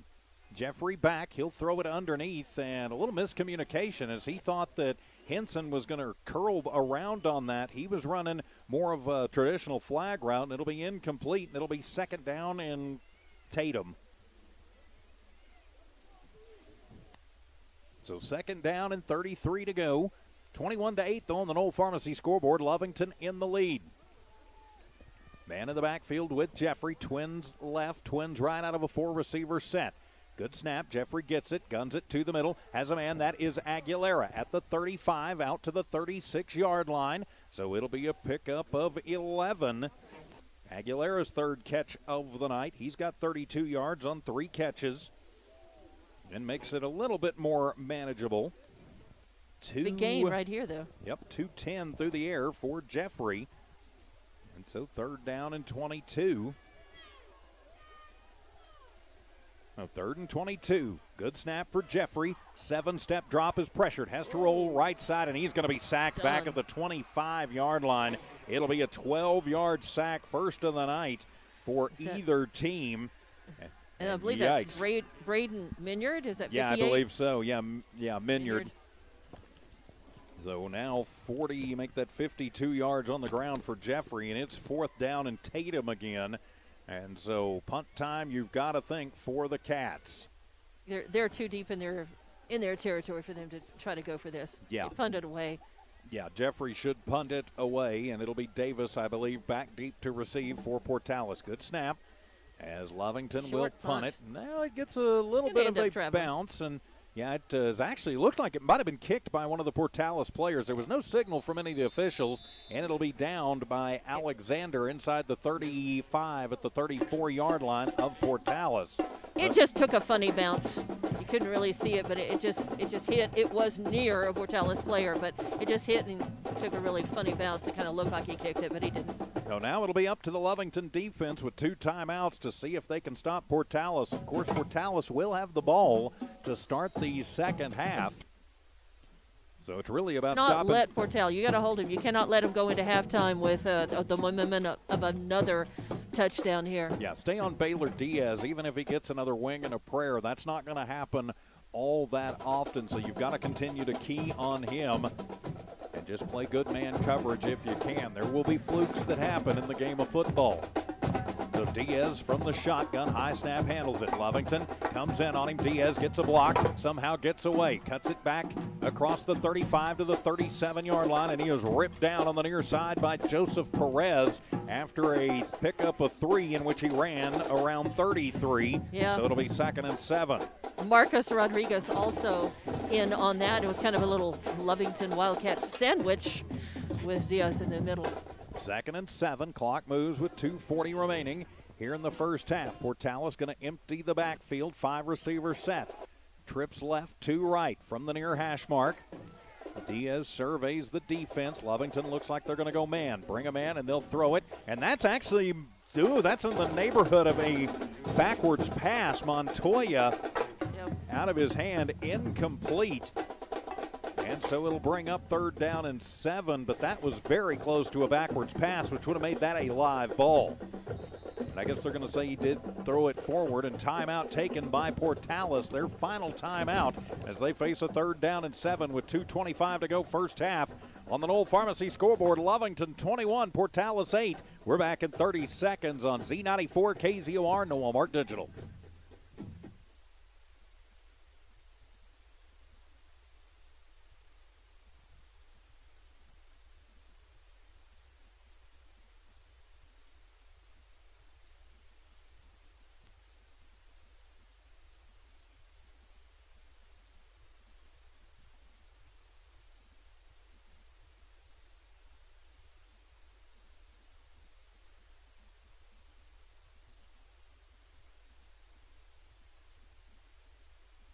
Portales takes their third and final timeout of the first half. I thought they'd already used that timeout, but I guess Lovington actually wound up taking one of them. So facing a 3rd down and 7. Lovington leading 21-8. I'm TJ Miracle, Don Morgan. Field side, Patrick Alexander running the camera tonight. E.B. Stuber in studio engineering and producing. So maybe the most important 3rd down of the night for either team. 3rd and 7 from the 42-yard line. Diaz from the shotgun, pump fake. Now he's going to do a little spin move, goes back to the 20. Alexander in pursuit, gets to him as he will gun it, and that one is going to be almost picked off, knocked down by Henson. If he would have gotten that one, he would have had a long way to run. Good pressure in the backfield, and nice job by the defense overall, and it'll be 4th down and 7 coming up for Portales. Yeah, Craig Alexander on the hunt along with Joseph Perez. Big footsteps with a great defensive And so they bring on pressure. Ethan Conroe to punt it away.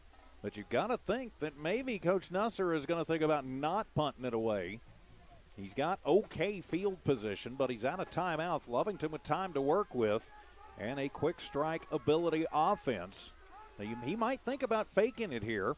Conroe is back, and they will fake it, coming to the near side. Conroe stiff arms a man across the 40 and going to be pushed out at about the 42-yard line. It'll depend on the spot. Portales jumping like they got it. It looked like they moved him out at the 43-yard line. I think he's going to be a yard shy, Don. Well, it looked very close. That was Craig Alexander pushing him out. We'll just see if he pushed him out in time So it's or not. going to depend all on the spot.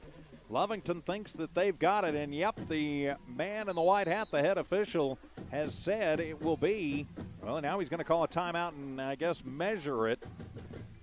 So now it is a question from up here on top of it. It happened pretty much right in front of our booth. It is going to be short. They needed to get it, looked like, to about the 43.5-yard line. We're going to be about half to 3/4 of a yard short, I think. Yeah, from up here it looks like it, but of course you've got officials and coaches and players all gathered around it right now. So we'll see what happens when they stretch the chains and just where it is. Lovington thinks it's theirs. Portales thinks they've got it, and it's Lovington football. Is stopping him short is Conroe. The Cats have done their job and gotten the football back, 1st and 10, as they sniffed out the fake and stopped it shy. Big defensive play there for Lovington. Yep, So and now, it was, again, Craig Alexander was the front man on that and pushing him out in time, saving that for Lovington. So now Lovington with 2:07 and 2 timeouts to work with. 13-point lead, 21-8. Need to add to it. 4 receiver set, trips to the right. From the shotgun, low snap. Fake the handoff to Rodriguez. Jeffrey off the back foot, throws it. He wants it all. Has Aguilera in between 2 men and in and out of his hands as he goes tumbling to the turf. Nothing he can do about it. It'll be incomplete, and it'll be 2nd down and 10. Not for not trying, though, because he I definitely. thought he had it. Yeah, it was in his hands. He juggled it for just a half a second, and then the pressure on both sides of him just was too much. And so it'll be, clock will stop, just under 2 minutes to go, 2nd down and 10. Coaching staff sending in the signals for the Cats. They're going to come out in the same look again. Trips to the right side, Rodriguez in the backfield with Jeffrey. Jared with it. He's going to tuck it. He's going to bring it near side. Turns up at the 40, gets a block to the 38-yard line. And so he's going to pick up, we'll call it 5 on the quarterback keeper. He's got 57 on the ground, and it's 3rd down and 5. Dason Davis, the Ram, who brought him down. So 3rd and 5, 98 seconds remaining here in the first half. Lovington inside Portales territory. Portales puts 3 men on the front. Jeffrey comes underneath, has a man, that is Henson, across the 30 and slung down by Davis at the 25-yard line. It'll be a pickup of 13 and move the chains. 1st down, Cats. Second catch of the night for Henson. And more importantly, they're moving the chains, but they're eating clock as the clock is continuing to run. If they can time this out and get into the end zone. Still got 2 timeouts, so from the 25-yard line, 1st down and 10 for your Wildcats. from the pistol formation, hand it off, coming near side Rodriguez. Now he'll cut it back to the seam. We'll have a flag. We are going to have a big hold on the play as Brian Gutierrez basically decided to use one of the Portales Rams. I believe that was Nate Cota as a mattress. So wipe out a pretty good run and move them back 10 yards. 90 penalty yards on 11 penalties for the Cats in the first half. Ouch, yep, holding, no question about that one.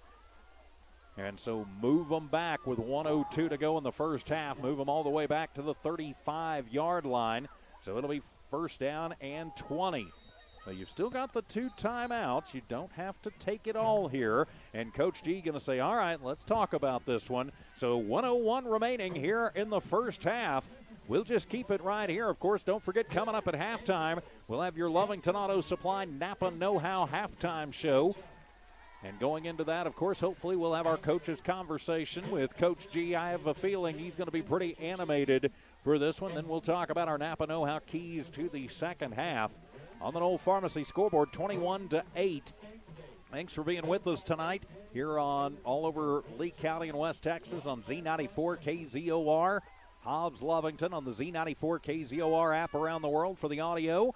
And also now providing video streaming on the Lovington Sports YouTube channel, the Lovington Sports channel on Boxcast TV, and also on the Lovington Sports tab at HobbsAmerica.com. Of course, you can watch on your smart TVs that are YouTube enabled. So if you've got the YouTube app on your smart TV, or if your cable or satellite provider provides YouTube, I know TDS here locally does, you can watch us on your smart TV in high definition, crystal clarity on the big screen. So out of the Lovington timeout from the shotgun, they will hand it off. Coming near side, Ariola gets a block. 30, stiff arms a man inside the 30 to the 28-yard line. So Ariola is going to pick up 7, his 3rd carry of the night. Dason Davis again bringing him down.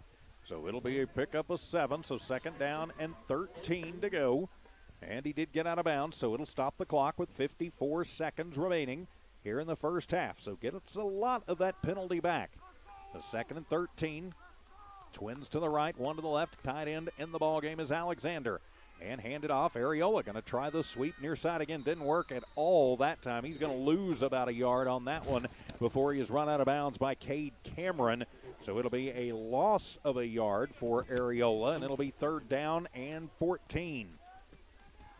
So 3rd and 14 for the Wildcats. And did get out of bounds. Yeah, he did. Stop the clock. That was smart.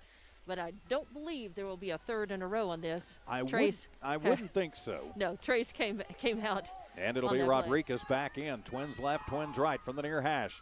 Fake the handoff. Jeffrey going to roll to the right side. Being pressured, gets a good block in the backfield, throws it. And in and out of the hands of a streaking receiver, Tayton Hilliard on the far side. Can't hang on to it. And so it is 4th and 14. So 4th down and 14. 2:23 through the air for Jeffrey. Oh, without that penalty, that really really underscores what bad timing that penalty was. Yes, it does. And I think Coach G going to take his 3rd and final timeout. So 41 seconds remain in the first half. The Knoll Pharmacy scoreboard says Lovington 21, Portales 8. We're back in 30 seconds. Wildcat football from Z94 KZOR, no Walmart Digital.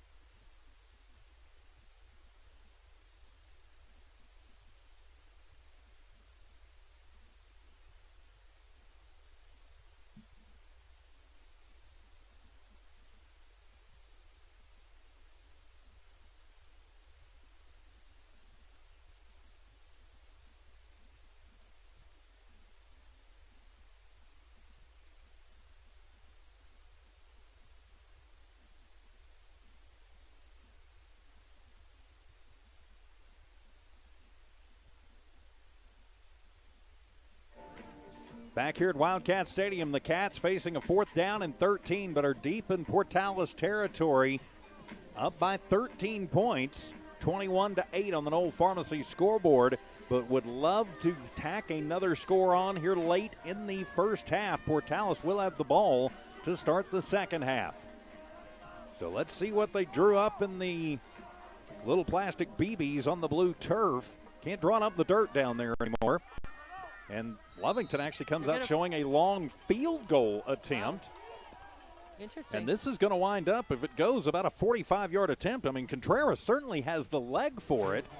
So a 45-yard field goal attempt as Contreras gets to it, and that one is going to fall about 3 yards shy.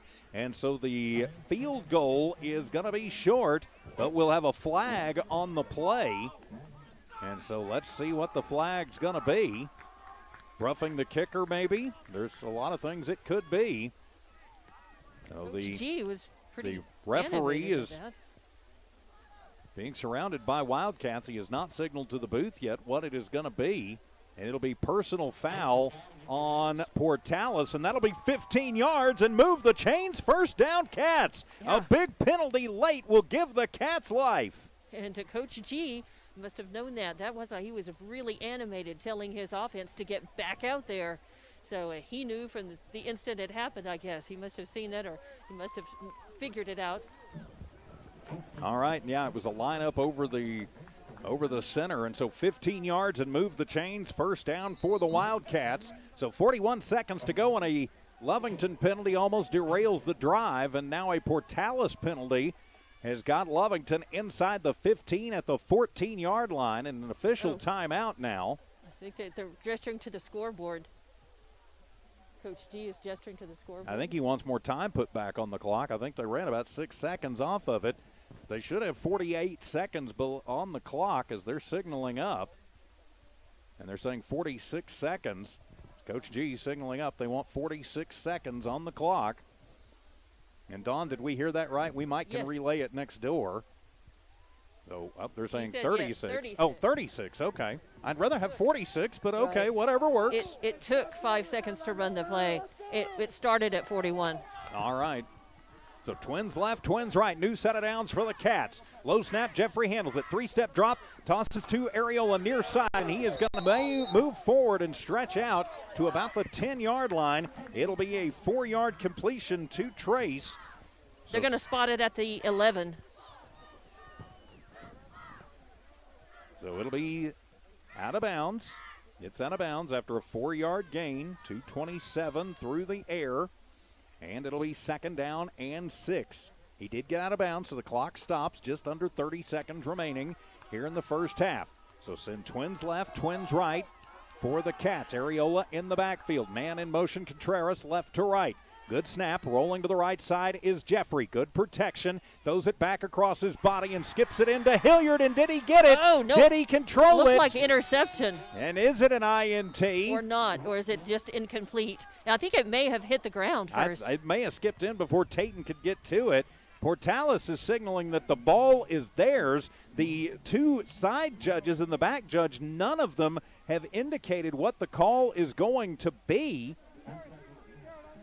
And so it will be an interception. So Jeffrey throws his first INT of the night, trying to go for the touchdown. So the INT will give Portales a little bit of life. They will have the ball first, and I wouldn't put it past them to maybe see if they could get another one of those wing and a prayer passes out of there and get this down to a 1-touchdown lead. They do have time, but Lovington should probably just drop 9 men back in an umbrella and not let them pass the 50-yard line. Yeah, absolutely. Put up the curtain. So from the shotgun, Baylor Diaz will take back over as Areola shows that he's going to blitz from the left side. Portales wanted a offsides, not going to get it. Diaz will keep it himself up the middle, across the 5, bounces out of the tackle to the 10, to the 15, to the 20, to the 25, and finally out of bounds at the 30-yard line. 28 yards on the ground for Baylor Diaz. Just the third first down for Portales in the first half. So 66 yards for Diaz. So it moves the chains, but it takes a lot of time off the clock. Hey, you'll let them get that 28 as long as they don't get into the end zone. So just shy of the 30, calling it the 28-yard line. First down and 10 for Portales. Diaz going to try and spread them out. 11 seconds remaining. Lovington up by 13. Lovington shows blitz. Areola gets picked up as Diaz going to take it himself across the 30 to the 35 and tries to get out of bounds and still on his feet and is going to have 11 yards on the ground, and it'll be a first down for Portales. but only 3 seconds left on the clock. But now they are within shooting distance for Diaz's arm. And they have 1 second, or rather 3 seconds on the clock, so one play will be what they can run. Again, now it's time to put up the blue wall. And don't let them get behind you in any, no excuse if they get behind you. Empty set in the backfield. Diaz from the shotgun. Lovington only 3 men up front. Diaz, 3-step drop. Now he's going to roll to the near side. That's the right. He'll step back as he gets creamed at the buzzer. Puts up a Hail Mary that'll fall incomplete to the pass. As Portales wanted a roughing the passer, not going to get it. It'll be incomplete. And so we end the first half. Lovington 21, Portales 8 on the Knoll Pharmacy scoreboard. Going to be a very interesting coaches conversation coming up. Of course, the Lovington Auto Supply Napa Know-How halftime show comes up in just a couple of minutes, too, as Coach G needs a drink of water. I don't blame him for that. And Don Morgan, you've got him. Oh, that was fun, wasn't it? That was pretty amazing. What did you see? I'm proud of our guys. We challenged them I wanted to establish the run offensively, and I think we've done a really good job of that. Some of these holding penalties that we've gotten, 90 yards in penalties. I mean, we're asking our guys to be physical and, play through the whistle, and so some of it, but, I'm proud of our guys. I think we're being physical. We got to eliminate the pre-snap penalties. Going, before the ball is snapped, that kind of stuff like that is just, that's not us. And I know we're excited. It's a great big game, and we're excited about it, but we're working fast, too. Composure and just keep playing. Speaking of composure, pretty unusual to see not one but 2 players ousted in the first quarter. Yeah. How did you guys handle that? I'm just proud of our kids. I took a timeout right after that took place, and I just talked to our kids. We're here to play this great game, and we can't afford to lose any of them. 13 points up going into the half. Absolutely. What do you tell them? Well, I tell them keep playing. I mean, we got to keep playing. They're a really good football team, and they can score really fast, so we got to keep playing. All right, good luck, Coach. All right, Don Morgan, our coach's conversation as we get ready for the Lovington Auto Supply Napa Know-How halftime show. Lovington up 21-8 on the Knoll Pharmacy scoreboard. We're back in 3 minutes here on Z94, KZOR, and all of our video streams from the Walmart Digital Solutions.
Welcome to your Lovington Auto Supply Napa Know-How Halftime Show. Get the Napa Know-How from the good folks at Lovington Auto Supply, 217 West Avenue D, right here in Lovington.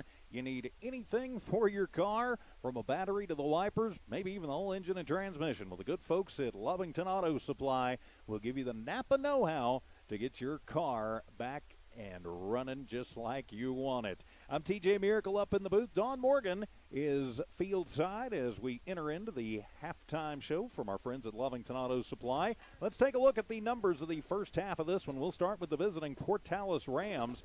Baylor Diaz, who's pretty much the do-everything for Portales. He's the quarterback. He's pretty much their main running threat. He's the water boy. I think he drives the bus.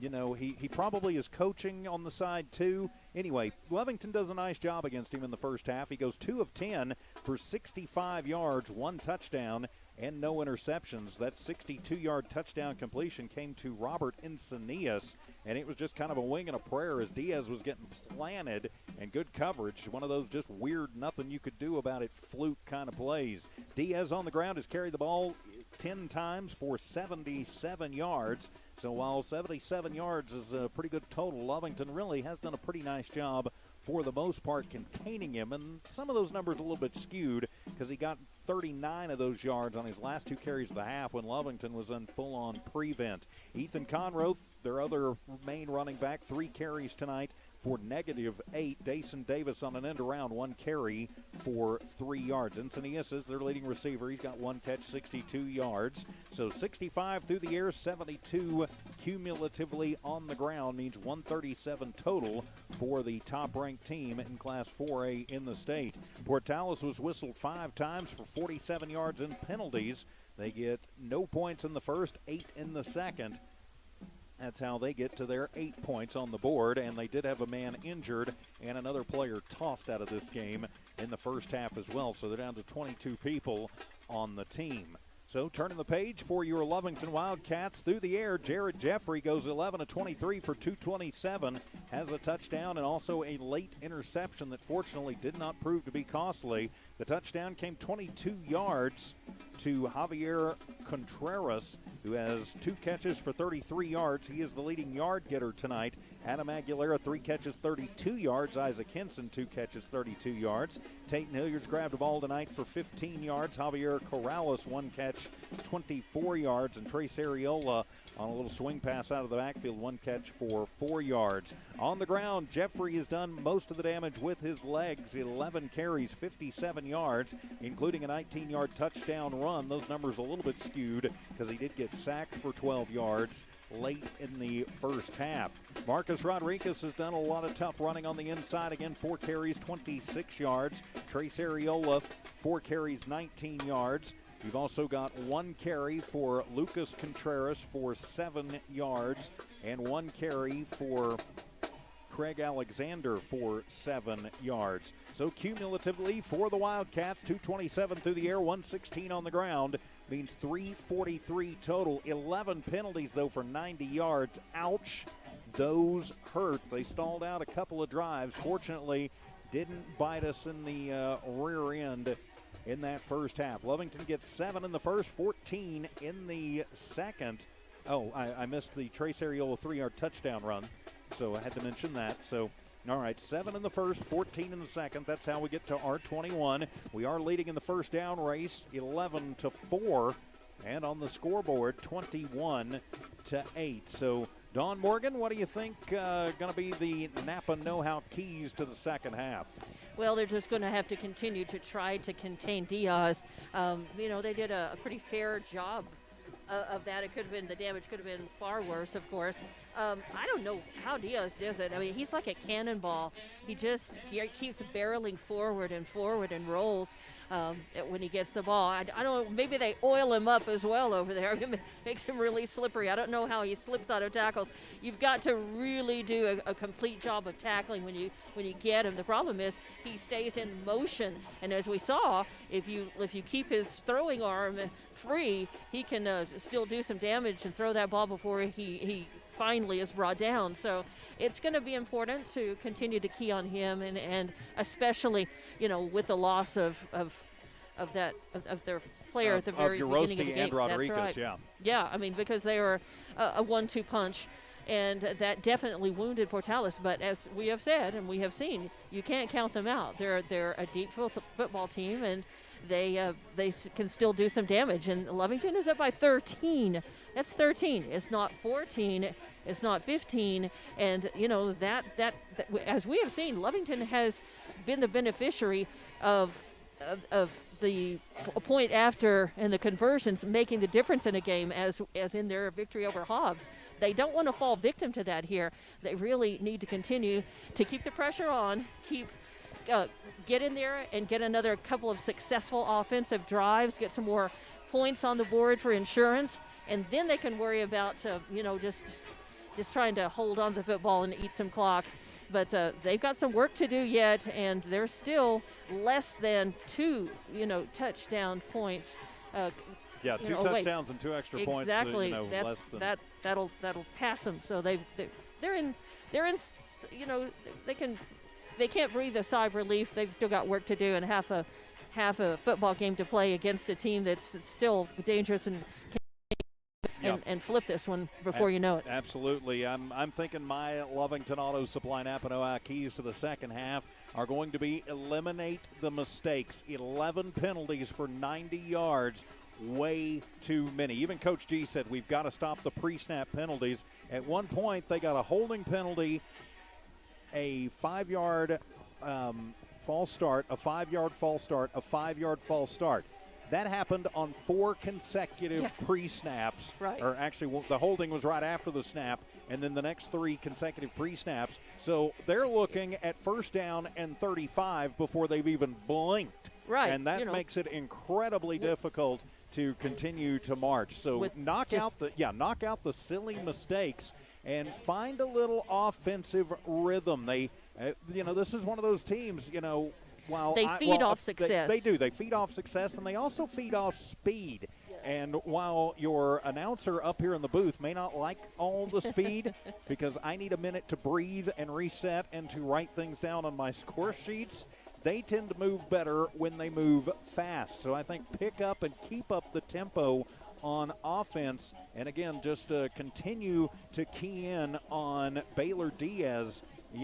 Make him find somebody else to beat you. And they did a really good job in the first half of containing him. They did. And while they do have to work fast, they still have to work within themselves. They have to not work too fast and pick up those motion penalties, of course. You're right, of course. Motion and, only one of the personal foul variety in that first half against Lovington. And we've seen Portales, let me go count. Of their 4 penalties, 2 of them were of the personal foul variety. I actually think the third one was 2, but it was inside their own goal line, basically. So it was almost no penalty at all for that one. So, 6 of one, half dozen of the other, I guess you could say, on that one. So, again, the Wildcats, coming out and showing that, last week never happened. Let's face it, last week is gone. Goddard is going to wind up being the number 1 team in 5A. It's gone. Put it behind you.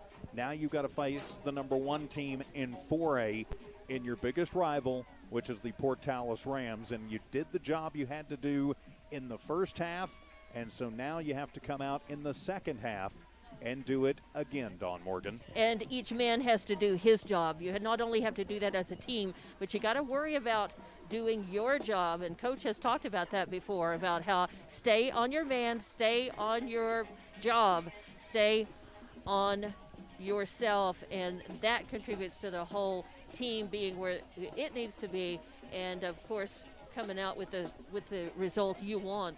Well, absolutely. And, of course, Lovington is hoping at the end of the night that result is a victory here on the blue turf at Brian Urlacher Field and a chance to claim the number 1 ranking in Class 4A in the state. This has been your Lovington Auto Supply Napa Know-How halftime show from the good folks at Lovington Auto Supply, 217 West Avenue D in Lovington.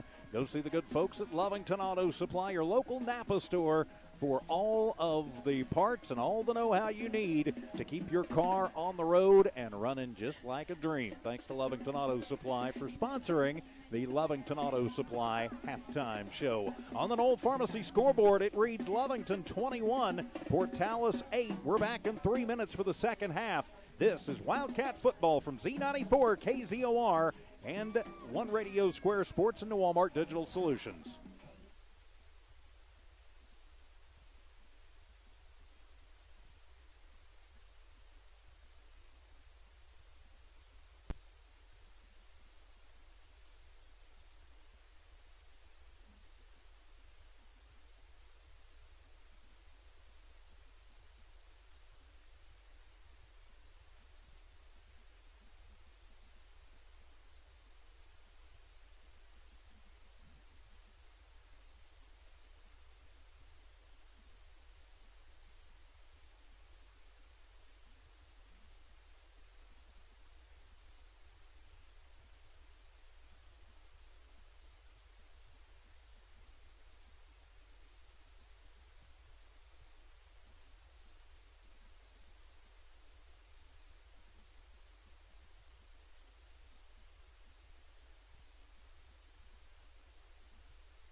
Welcome back to Brian Urlacher Field at Wildcat Stadium. I'm TJ Miracle, high above in the press box. Don Morgan patrolling field side for us tonight. Patrick Alexander helping us out with the camera.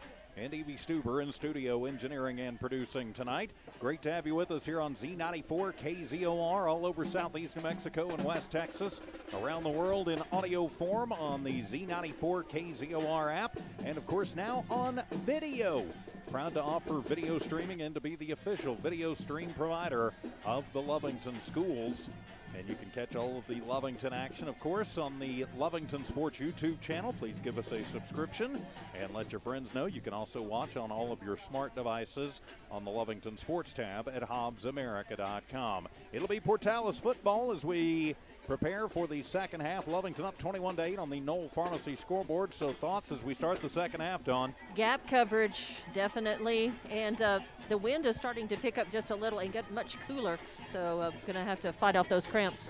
So, yep, Stay warm. Definitely going to be careful. It actually, you know, a cool spring night. We're used to this game being generally a cold, late fall, early winter affair, but okay, it kind of feels like football weather out there, I guess.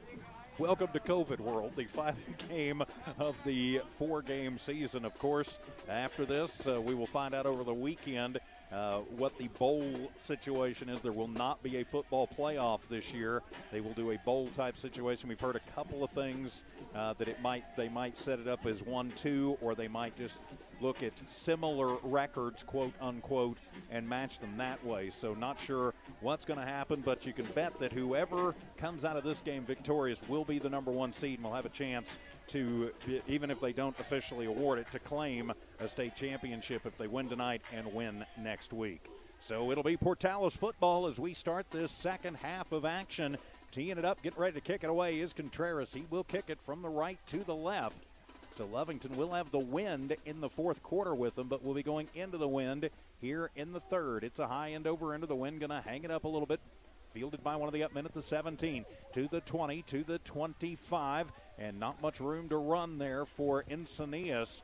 Gets it out to the 25. Good coverage by the Cats. 1st and 10 now for Portales.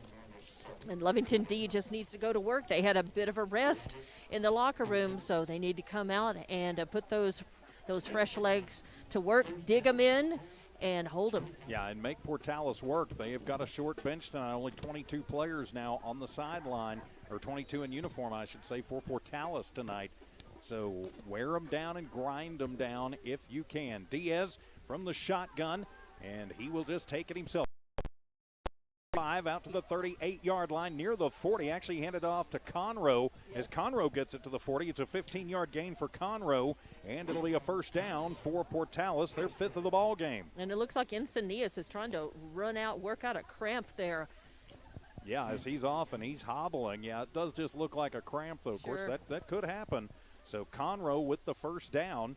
The way he took off, I was actually glanced down for just a minute. He looked almost like Diaz. He's just a little bit taller. Now Diaz from the shotgun calls for the play. Now it looks like he's going to change it. Twins left, twins right. Trying to get Lovington to jump. The Cats not biting. And Diaz will keep it himself following the block of Conroe. Goes over the left guard and will take it about 5 yards. So 2nd down and 5. Diaz on the keeper now with 83 yards on the ground. And you really want to shut Portales down. You can't let them get these 4 or 5 yards here, 8 yards, and move the chains and march down the field. Really got to shut them down. Lovington D can do it. Yes, they can. They did it very well in the first half, holding them to just 137 yards, and some of those, a lot of them late. So really under 100 yards for the most part. Trips left, one right. Diaz from the shotgun. Conroe in the backfield with him. He is the deep man. 10:39 to go, third quarter. Lovington up. Diaz comes near side, looks at the option pitch. Is going to be hit. Spins out of a tackle. Goes back to the left side to the 50, to the 45. Gets a block down the sideline. 30 to the 20, to the 15, to the 10, to the 5. And does he get knocked out or does he go into the end zone? Portales wants a touchdown and still haven't seen an official signal yet. I think he got knocked out short, but now the far line judge finally does signal touchdown, and so put 6 on the board for Portales, as that is going to be 66 yards for Baylor Diaz as he spun out of Alexander Trammell's initial hit, and Portales has made this a ball game. He kind of bounced off of Trammell. Trammell was just kind of right in front of them, and he bounced off of Trammell's back and then spun, stayed on his feet, and then ran out and found a seam and ran it. So now a 7-point ball game. The point after to come, Portales is going to go for 2, and so we are down to a 1-possession ball game. As Diaz option pitch look, and he will pitch it at the last moment. Conroy trying for the left side, not going to make it as he is pushed out of bounds by Rodriguez. And so the point after is no good, but Portales breaks a big run by Diaz and makes it 21-7. Lovington in the lead on the Knoll Pharmacy scoreboard. We'll just keep it right here, Dawn. And Lovington, I think, important for him to answer here on this ensuing possession. Yeah, they've got to grab the momentum back and just kill that momentum that Portales created with that touchdown. Well, I have to say, Portales didn't run it up in small bites. They took one big bite right into Lovington's rear end. Right into, took a chunk out for sure. And, again, Lovington, a little bit of over pursuit on the front of the line, and so didn't have anybody over. When you've got Diaz who can spin and change directions on a dime, you've got to at least keep somebody, a little bit wider, and his speed just too much to overcome there. But, Lovington, initial hit. They just weren't able to bring him down. Yep. So some things to think about. We talked about it in the halftime show. Realize that big plays occasionally are going to happen when you have a player like that on the field. But now it is your offense's responsibility to answer and answer quickly. And we talked about how important it is to key on Diaz because he's their playmaker. He's their spark. He's their engine. And now he's going to kick it. Yeah. So he's got to be handled. So quarterback, running back, kicker, linebacker, coach, water boy, bus driver. I'm not sure what else the kid does. I think maybe he does the team's laundry, too. Maybe. And it'll just be a little squibber, and Lovington needs to fall on that. It'll be picked up by Contreras at the 25. Dancing at the 30 to about the 32, 33-yard line. Going to be hit by Encinius and also by Josh Reyes and stopped. But a decent return by one of the up men. You kind of hesitated to pick that up a little bit. That would have been a live football. So, yeah. Well, since they don't have a kicker right now, got to be aware of that on kickoffs for Portales. 21-14 the score. Lovington up by 7. It'll be a 3-receiver set, 2 tight ends in the game. Jeffrey going to take it himself, going to try to answer. He's to the 35, gets to the sideline, 40 spin move, out to the 50, to the 45, to the 40, to the 35, to the 30. One man to beat, 20, 10, 5, put it in the end zone, 6 on the board. Touchdown Wildcats, 67 yards. And we said they had to answer. They answered 66 for Diaz, and then Jeffrey takes it 67 to the house, and the Cats are on the board here in the second half. Well, if we'd known they were going to listen to us that closely and mind, I would have ordered 2 or 3 touchdowns on one play. I'm not sure that we can get 3 at a time, but we can get 134 yards on the ground for Jeffrey, his second rushing touchdown. And just like that, it's 27-14. Got some good blocks by his line to originally spring him, and then downfield by some of his receiving core.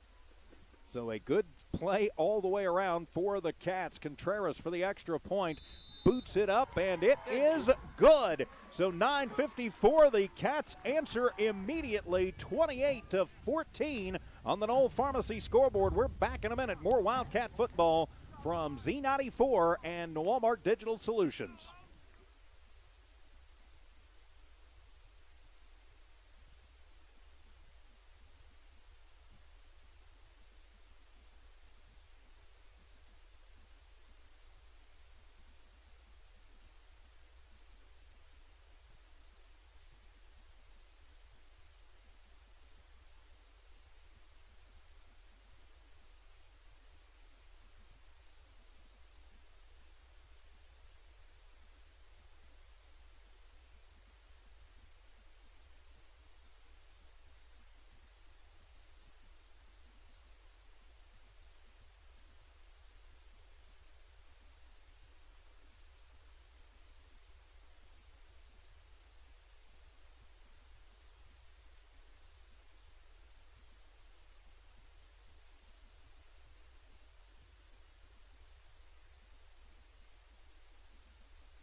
Producing, except for the stream audio, which I am in charge of, so missing out on my recap right there is my own fault.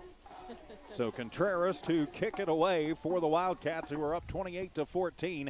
High end over ender as Davis will field it at the 5, to the 10, to the 15, set a wall of blockers to the 20, 25, to the 30, bounces off one potential tackle and right into the arms of Craig Alexander, who drives him back to the 25 and plants him. I mentioned earlier one of the Portales players looked like he was trying out for the WWE. Looked like Craig might have been that time too, but that tends to get you a roughing, unsportsmanlike conduct penalty, so might want to tone it down just a bit. Alexander got some good help from Joseph Perez, and that kept that Ram on the run. the twin pressure there. So Diaz will take over. He had the 66-yard run on their last possession. Low snap, he'll handle it. He will hand it off. Coming to the near side as the running back crosses the 30 up to about the 33-yard line. So it's going to be a pickup of 4 for Portales. Marcus Rodriguez, Joseph Perez in on that, and they all stripped the football out of him. And that was Ontiveros with the 4-yard carry. So it'll be 2nd down and 6 after the pickup of 4. They're going to send trips to the left, one to the right, but I would look probably more for a option look. And they'll fake the handoff to Conroy, and it'll be Diaz again. Good pursuit by the Wildcats. Are going to hit him in the backfield, and he just drags guys with him, but he's going to lose a couple of yards. Nice job by Henson on the initial contact, and it'll be a loss of 2, and so that brings up 3rd down and 8. And Ashton Aranda in there as well, but there were 3 or 4 Wildcats hanging on him, and they know you've got to have that many to try to bring Diaz down. So 3rd down and 8, a dangerous play. Do not lose Diaz. You got to stay on him just like they just did. Conroe in the backfield with him. Twins left, twins right from the far hash mark. Diaz barks out the sign as the Lovington drum corps plays. Rolling right side. Diaz looks down the field. Going to be pursued. Dumps it back across the middle and skips it in to his intended target, Davis, who somehow got between the coverage. So a bullet dodged right there on the backside pressure by the Lovington Wildcats. Alex Olivas also putting on pressure in the backfield, as was Craig Alexander, and it'll be incomplete and a timeout on the field as a Portales Ram has gone down to injury. You certainly hope that young man's okay. And that, Diaz. that's Diaz. Yeah, and he's rolling around in pain. I can't tell if it's a cramp or not. That's speculation. You certainly we hope shouldn't do that. Yeah, no speculation. You certainly hope that he's okay. So the training staff is out taking a look at him. So we'll take an injury timeout. 8:15 remaining in the 3rd quarter. Injury timeout. Lovington 28, Portales 14. We're back in 30 on Z94 and Walmart Digital Solutions.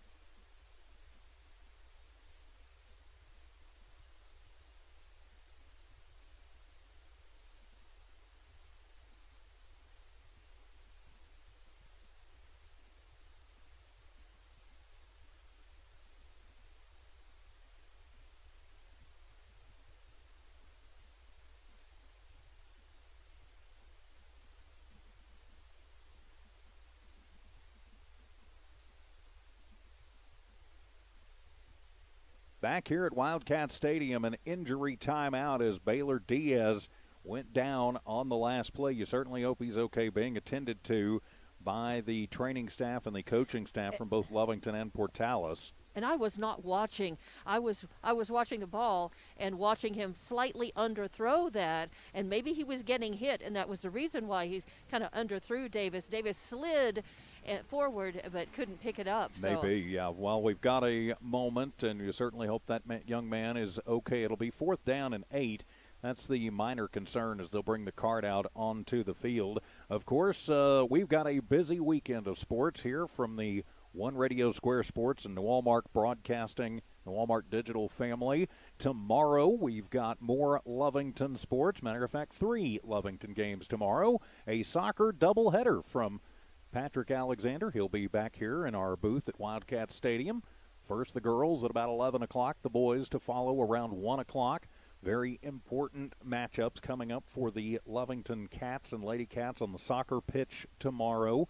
Also, tomorrow afternoon, the Lovington Lady Cat volleyball team will wrap up their season against the #1 Goddard Lady Rockets. Dawn Morgan and yours truly, we will be on the road to Goddard to bring you that game tomorrow afternoon, with the first set slated to start right around noon. You'll be able to see those games on HobbsAmerica.com for the Lovington girls and boys soccer, on the Lee County News and Sports YouTube channel for Lovington volleyball, on the Lovington Sports YouTube channel. Also, of course, as we mentioned, both available at HobbsAmerica.com. Hobbs Lady Eagles will be playing tomorrow afternoon at 1 o'clock from Watson Stadium. Ty Friend will have the call on that one on the Hobbs Sports YouTube channel and on the Hobbs Sports link at HobbsAmerica.com. We will also have Eunice football. So more football for you tomorrow as the Eunice Cardinals look to stay unbeaten as they take on a tough Nimmie Colts team from Cardinal Stadium. Steve Mueller, Jimmy Jones, the judge, will have the call for you on that one. That'll be on our sister station, Cool 95.7. Normally, I know Eunice plays on 103.7 KPZA, but scheduling conflict tomorrow means that'll be on Cool 95.7. Also on the Cool 95.7 app, you'll be able to watch that game, too, on the Eunice Sports link at HobbsAmerica.com and on the Eunice Sports YouTube channel. And then Dawn Morgan and yours truly, we will do the first ever, or not the first ever, but the first ever for 2021 basketball game for Lee County, with the Hobbs Lady Eagles traveling to Ruidoso to take on the Los Lunas Lady Tigers. 6:30 for the call on that one, and that'll be available on our sister station, Eagle 100.5, and also on the Hobbs Sports YouTube channel and the Hobbs link at HobbsAmerica.com. Dawn Morgan? Yes, Diaz is up. They pretty much tried to immobilize that right leg. They've got it wrapped up very stiff, very tight, and they've put him on the back of that cart. And he is still on the field, but we expect that they'll transport him off here directly. Yeah, they will, and we'll have to see who his replacement's going to be, but our thoughts are with that young man. Hagan Raines is listed as their backup quarterback. I know, I believe, if I remember correctly, Dason Davis has also taken some snaps over the years for him, too. But and I know we've kidded about how multifaceted that Diaz is and how much he does for the team, but it takes a lot of talent to be that versatile and to be able to play that well over the course of a long time with Portales. So yeah, 5'10", 185 senior. So that, exactly. This could be the end of his season. You certainly hope not. So, that young man, he's played a whale of a ball game. He's done for the night. Finishes up with 65 yards and a touchdown through the air, 147 on the ground. So he's contributed 211 yards or 212 yards by himself for Portales. He has pretty much done it all for him. So it'll be interesting to see how Portales reacts without their field general out there for them. 28-14, Lovington in the lead as kind of the air gone out of the Portales side of this one. Well, and it's 4th down and 8, and you've got to think it'll be punt time for Coach Nusser.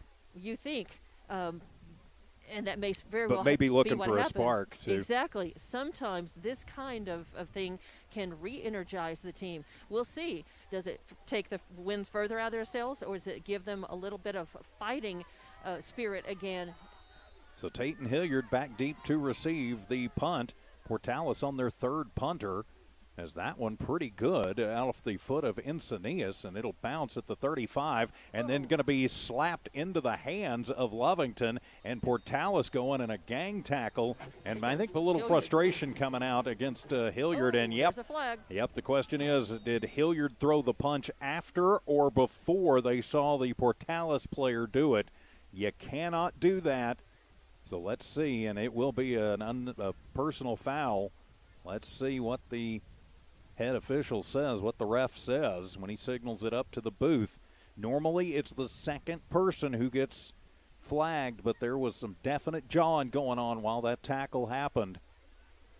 Portales and Lovington, no love lost between these two squads, to be sure. Been a contentious game and kind of an odd game from the very beginning. So yes, it has. So we'll see what the call is. Hopefully it's not one that'll get somebody tossed. But I saw some arms fly and punching motions are up here on both sides. So let's see what the call is going to be. And it'll be personal foul on Portales. And so 15 yards from the end of the run and first down for the Cats. So Portales got caught that time. Glad it wasn't us, but time to take the deep breath. 8:02 remaining here in the third. Lovington up 28-14. But if you're just joining us tonight, Baylor Diaz went out on the last series injured, so that's Portales' main engine. Low snap. Jeffrey handles it. Jared rolls to the right side, dances out of one tackle, but can't dance out of the next three, and he will be out after about a 1-yard gain. 135 on the ground for Jared Jeffrey on 13 carries, and it'll be 2nd down and 9. Second and 9 stays in bounds, 7:40 remaining.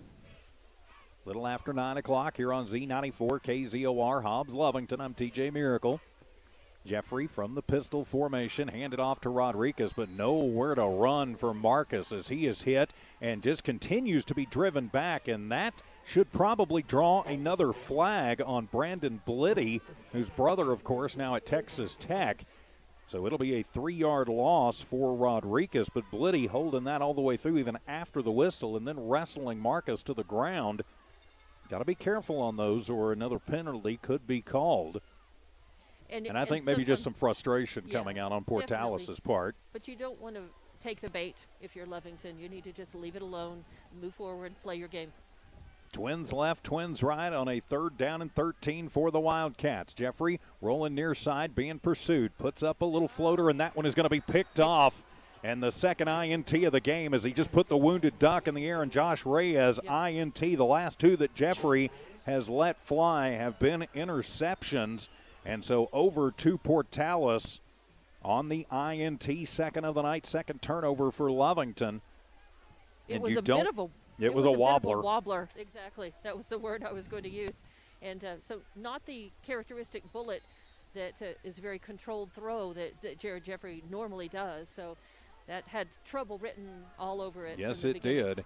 And so it looks, is that number 6 coming out as the quarterback, Dawn? Is that Davis? Yes, it looks like. So Davis will take over as number 8, so that will be Raines, and Raines will hand it off to Conroe, who goes into the teeth, and he coughs the ball up, and the Cats are acting like they've got it. Do they? Marcus Rodriguez comes up with it, and so Ethan Conroe gets stripped out by the Cats, and the 2-yard gain turns into a fumble, and so the Cats answer the turnover with a turnover of their own. And I think it was Rodriguez. I know Perez was right there as well. So good work from both Joseph Perez. I think Perez was the one who stripped it out. And then Marcus picked it up. And so Raines taking over as quarterback. Now it'll be Jeffrey, and the Cats back on the attack. Pressured from the backside, and Jeffrey going to be hit back at the 50. It'll be a sack as coming in hot and heavy was Braden Mingard. Right. And so it'll be the second sack of the ball game for Portales, 3 yards that time. And so second down and 13 for the Cats. So back right, on the 49, still in Portales territory. Halfway mark of the third quarter, trips to the right, 1 to the left. Single back in the backfield is Rodriguez, and false start as actually that's Areola who jumped off sides. So that'll be the 12th penalty of the night on Lovington for 95 yards and move them back another 5. Second and 13 becomes second and 18 just like that. And we talked about it at halftime. You cannot continue to make mistakes like that, Dawn. No, and even Coach G said it, pre-snap penalties. They can just kill you. Second and 18 for Lovington. Same formation from the near hash mark. Jeffrey tries the hard count, doesn't get it.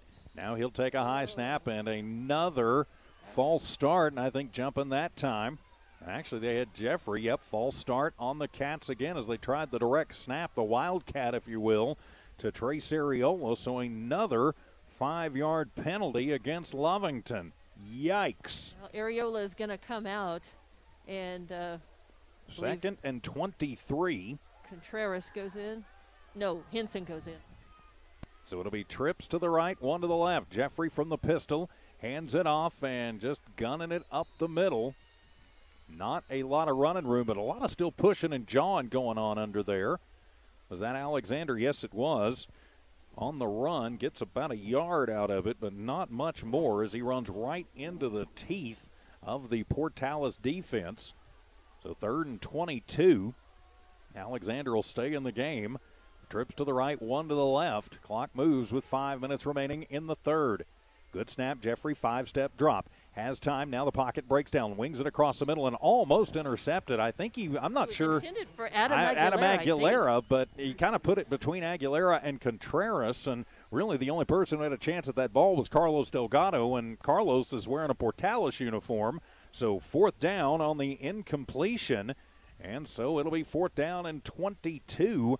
And should be punt time for the Cats with 4:55 remaining here in the third. Davis will go back deep to receive for Portales. Send a man in motion, high snap. Jared gets it, puts the foot into it. Davis will field it at the 24. Brings it across the 25 to the 30, 35. Drags a couple of Cats with him across the 40 out to the 42-yard line as Javier Contreras hangs on for dear life. And finally the cavalry arrives and brings him down. But a good punt, but an even better return for Davis. And so Portales will take over first down and 10. Pretty good field position. Yeah, and Lovington has to handle this team. Forget about the men they've lost. Worry about the guys they got. Exactly. Worry about who's got the ball and is coming for you right down the throat. So Hagan Raines comes back out to run his second set as the offensive general. Raines, a junior, normally wide receiver. Sends trips to the right, one to the left. He did get some time against us last year at the quarterback position. So he'll bark out the signals. 4:45 remaining. Raines option pitch, gets it to Conroe, who starts it right, cuts back left, and is going to lose yardage as he's hit behind the line. Good coverage by the Cats, and whoop, we've got stuff going again. Justin Hazel brought him down, and then a little extracurricular started between the two. Conroe going to lose 2 yards on the play, and there is a flag. The question is, will it be on Lovington or will it be on Portales? Again, I saw fists going. I didn't see a fist fly from blue this time. I did from white. It was a good tackle by Justin Hazel. It was and right they're there. going to say, nope, just play on, boys. Quit the crud and play on. So it'll be second down and 12. From the shotgun, it'll be Raines. He'll take it himself. Goes left side, is hit at the line, gets out of one tackle, and outruns Rodriguez to the sideline, and is going to pick up 6 on the play. So Raines' first carry makes it third down and 6. Good yardage for the backup quarterback, the junior wide receiver turned QB. But we'll have a flag this time. Nope. Yep, we will, and that'll be post-snap, or rather post-play. And so that'll be 15 yards on Portales. So the 6 will stay in the book, but another 15 yards. Portales, uncharacteristically, has just completely lost their collective minds in this one and their composure as Coach Nusser is going to call timeout and try and calm his troops down. This one could get wild. 3:54 remaining on the clock. It's 28-14 Lovington on the Knoll Pharmacy scoreboard. Back in 30 seconds here on Z94 KZOR and the Walmart Digital.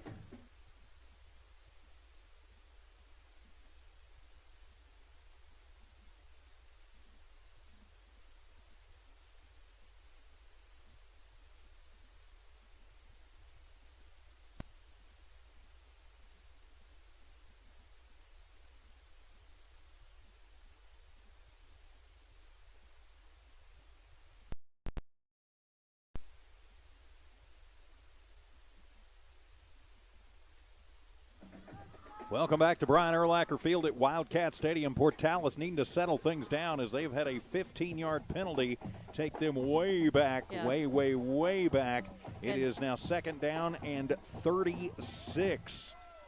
Yikes. And the Lovington coaches are telling the team, go, go, go. They're trying to pick up the energy and the pace here. Trips to the right, one to the left. Third down and Hobbs. As Raines back to pass. Now he's going to be flushed by Alexander. Running for his life. Alexander in motion and throws that one and skips it into a diving player and incomplete as he tried to get it to Davis. So incomplete.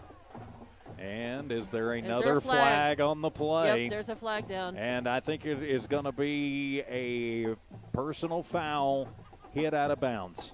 I have a feeling that it is. And so that will give Portales 15 yards back. And a bad penalty for Lovington. And, yep, personal foul roughing the passer on Lovington. And that's an automatic first down. So automatic first down, 15 yards, 115 penalty yards for Lovington. Now, they'll give them 15. And I'm pretty sure it was a new set of downs. Yep, it is a brand new set of downs as they put a 1 up. So they needed 36. They wind up getting 15, but a fresh set of downs. Wow, wow, wow. That's about all you can say about it. 3 minutes, 45 seconds remaining here in the third as these two teams need to rein the emotion in a little bit, I think, on both sides. It's just unraveling. This game has that feel. Yeah, getting down and dirty and a little bit sloppy. All we're missing is the mud. Twins left, Twins right. Raines on the reverse, coming to the near side with Davis. 35-40. 45 still on his feet and hit from behind and hit hard and brought down by Damian Ortiz. And he's up barking as one of the Portales guys going to the side judge and complaining about something. Let's play football, boys. Quit griping about it. It'll be Davis on the reverse, and it is good for 18 yards, and it'll be a first down for Portales. Yeah, and it looked like clean hits to me. There was really nothing to complain about, I don't think. So from the 45, make it the 47-yard line, 3:21 remaining.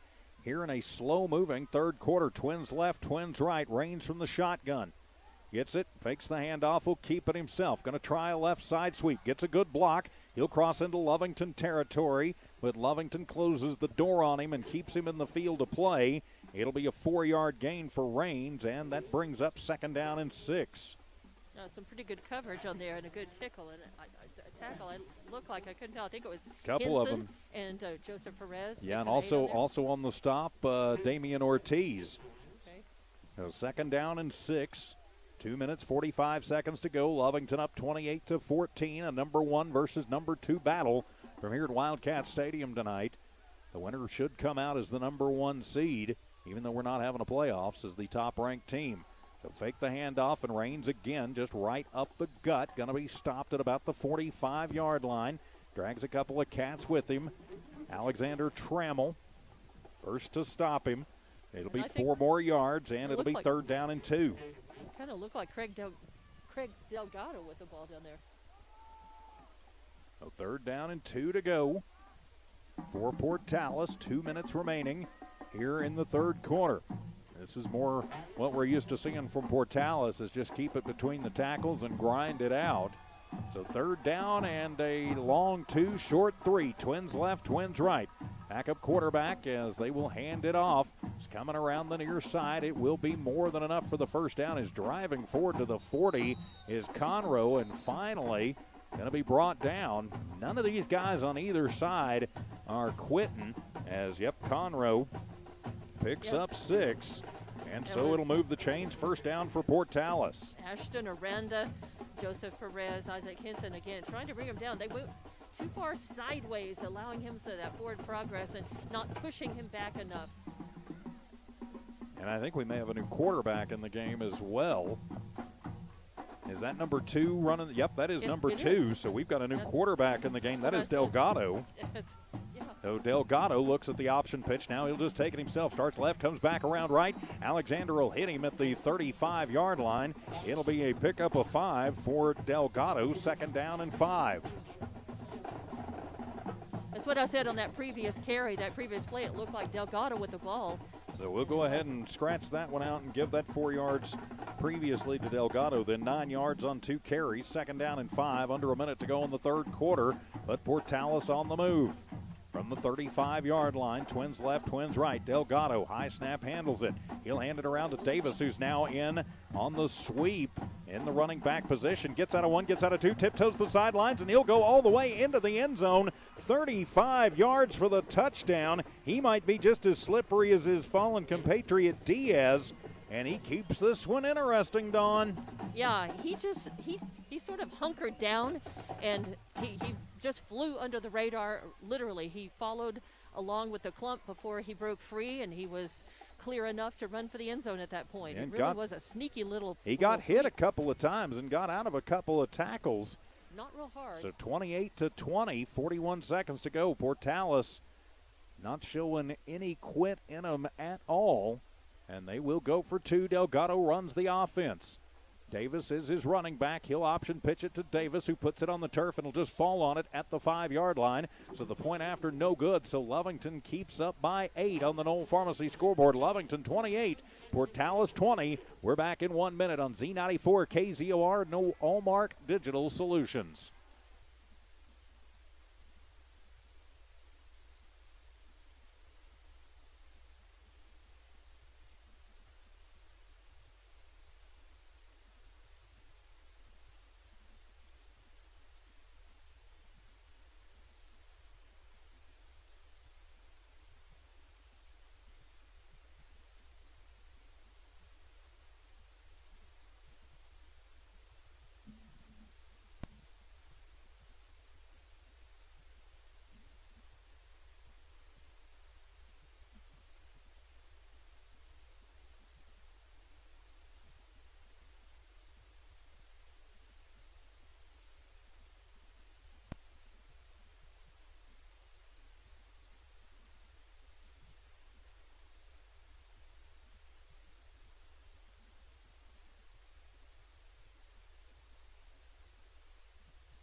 Dason Davis slithers and slides and gets out of 3 tackles and follows some good blocks. 35 yards into the end zone for the Portales touchdown. Point after was no good, but Portales keeping it interesting. Lovington 28, Portales 20. Lovington needing to answer back once again. They did the last time Portales scored in this quarter. Now they have a chance to do it once again. They also probably wouldn't be a bad idea to burn a little time off the clock too, but they will take the score first. I'm TJ Miracle from high above Brian Urlacher Field at Wildcat Stadium, Don Morgan Field side. Patrick Alexander runs the camera, Evie Stuber in studio engineering and producing. So the kickoff to come, Lovington with Henson and Aguilera back deep, and it'll be another squibber. It'll bounce into the hands of Contreras at the 25, 30, 35, and he's going to be upended at about the 38-yard line. But bringing it up, and a pretty decent return there for Contreras. It'll be 1st and 10 for the Wildcats. I think that was Ethan Conroe putting a trip tackle on him. So from the 37-yard line, 1st down and 10 for the Lovington Wildcats. Just over 30 seconds remaining here in a slow-moving third quarter. An injury and a whole lot of penalties have slowed this game to a crawl. Twins left, Twins right. Low snap, Jeffrey handles it. Throws it across the middle. It'll be complete. And grabbing it on his knees is Contreras. It'll be a pickup of 6, though. So the completion is good. 39 yards for Contreras. And maybe that'll get the jitters out.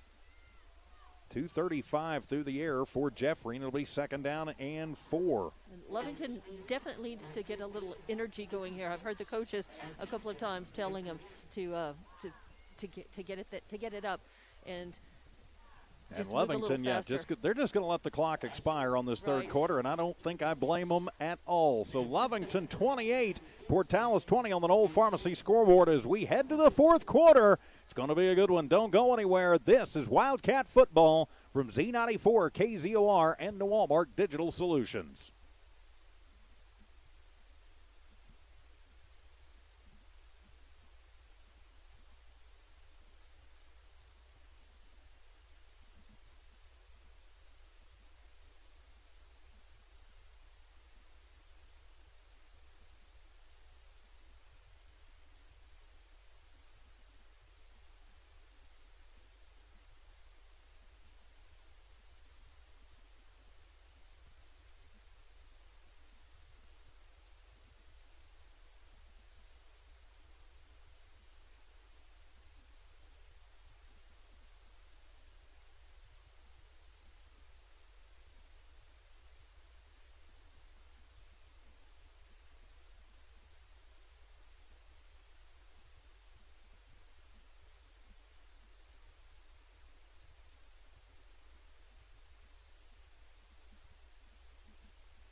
Upset alert going on here in Lee County tonight as the Hobbs Eagles are up 56-24 over Artesia down in Hobbs on our sister station, Cool 95.7. If Hobbs hangs on to that one, it would mean Artesia goes winless for the first time in football ever. We've got a much better game here at Wildcat Stadium tonight. Lovington 28, Portales 20. Into the fourth quarter, the two teams trying to be the number one team. It'll be Areola on the sweep handoff and just kept that one buried in his gut for too long. And on 2nd and 4, it's going to wind up being 3rd down and 8 as Areola is going to lose 4 yards on the play. Carlos Delgado leading the charge against Areola and being the first to bring him down on that. Lovington really they've got to hang on to the football here, and they've got to march down to the end zone. They need to put more points on the board, and they need to spark it up, get the energy back up a little bit here, start working quickly, and get their offensive rhythm going. Yeah, you're only a touchdown and a 2-point conversion up. You definitely need to do something. 3rd and 8, and they're going to hold it, and it'll be Jeffrey to keep it himself. He crosses the 45, dives forward to the 48-yard line. It'll be a pickup of 8, and it should be enough to move the first down for the Wildcats, and yes, it will. He needed 8. He got 8.5. Move the chains, 1st down Cats, they're 12th of the ball game. And that's what they need to do. Just move the chains, move the chains, move the chains, and eventually put it in the end zone at the end of this thing. And Jeffrey, I think in this game more than any other, has really shown a lot of courage, jumping into the fray, really moving forward, running the ball himself, and really running instead of away and around and trying to sweep, but running right up the gut through the middle and looking to get some yardage. And it's been pretty effective for him. 10 seconds on the play clock as the Cats come up to the line. From just shy of midfield, trips left to right. Jeffrey will keep it himself. Starts it right, bounces back left. Now up the middle, and he'll cross the 45 to the 44-yard line. It'll be a pickup of 8 for Jeffrey, and it'll be 2nd and 2, but a flag on the play. Yeah, I think it's holding. And it's always holding, seems like. Because that referee lost his hat down there. Yeah. He ran out of flags, so he threw his hat. Well, I think they may have seen different things, but from back here, it looked like a hold on the. We'll see for sure what the referee says as he will signal up to the booth, and it'll be holding on Lovington, so wipe out the 8-yard gain. But we've got offsetting penalties, and so basically that means we'll reset and we'll do it again. So we'll replay 1st down and 10. It's a good break for Lovington. Now they need to take this gift and do something with it. Yes, it would certainly be nice. So back inside Wildcat territory at their own 48-yard line. We replay 1st and 10 after offsetting penalties. Doesn't stop the clock at 10:35. Lovington up 28-20. You can feel the tension. Pretty good crowd here tonight on a nippy night. A lot of Portales fans are standing up in the fan. And they'll hand it off. It'll be Rodriguez coming near side. Crosses the 45, gets a block to the 40 in Portales territory and is spun down by a couple of the Rams, but not before he picks up 14 yards and moved the chains. 1st down, Wildcats. I think he got a block from Brian Gutierrez. Yeah, I think so. Good job up front there. Matthew Olivas also up there trying to plow the road for him, too. So from the 39-yard line inside Portales territory, just got to continue to keep the run established. Coming over to the sideline will be Jared Jeffrey. Just wanted to double check on his play as he'll take it back in. 15 seconds on the play clock, 9:50 remaining in the ball game. Lovington can be incredibly methodical on offense when they want to be. Twins left, twins right from the near hash. Fake the handoff. Jeffrey rolls, throws it to Areola. Running back screen on the flat to the 35, to the 30, and finally going to be driven out of bounds at about the 26-yard line. So it'll be 13 yards on the screen to Areola and move the chains. 1st down, Wildcats. That was a really nicely executed play. That was a smart play to call right there. Portales was not expecting it. Jared and Trace Areola executed that perfectly, and they got really good support on the line for that. Did go out of bounds, so it'll stop the clock with 9:37 to go. But knocking on the red zone door at least, or here on the blue turf, I guess it's the blue zone. And from the 26-yard line, far hash mark, twins left, twins right. Jeffrey from the pistol, taking himself, takes it over the far side, dances out at the 20, 15, 10, cuts it back across the 5-yard line, and Jared puts his head down and picks up 21, and it'll be 1st and goal for the Cats. Yeah, But we've got a Lovington player down behind the line. That's 77, which is Matthew Olivas. So certainly hope that Olivas is okay. Maybe he's just cramping up, but he's been a big part of the line. So we've got an injury timeout. 9:28 remaining in the ballgame. Lovington 28, Portales 20. We're back in 30 on Z94 KZOR and on your Walmart Digital Solutions.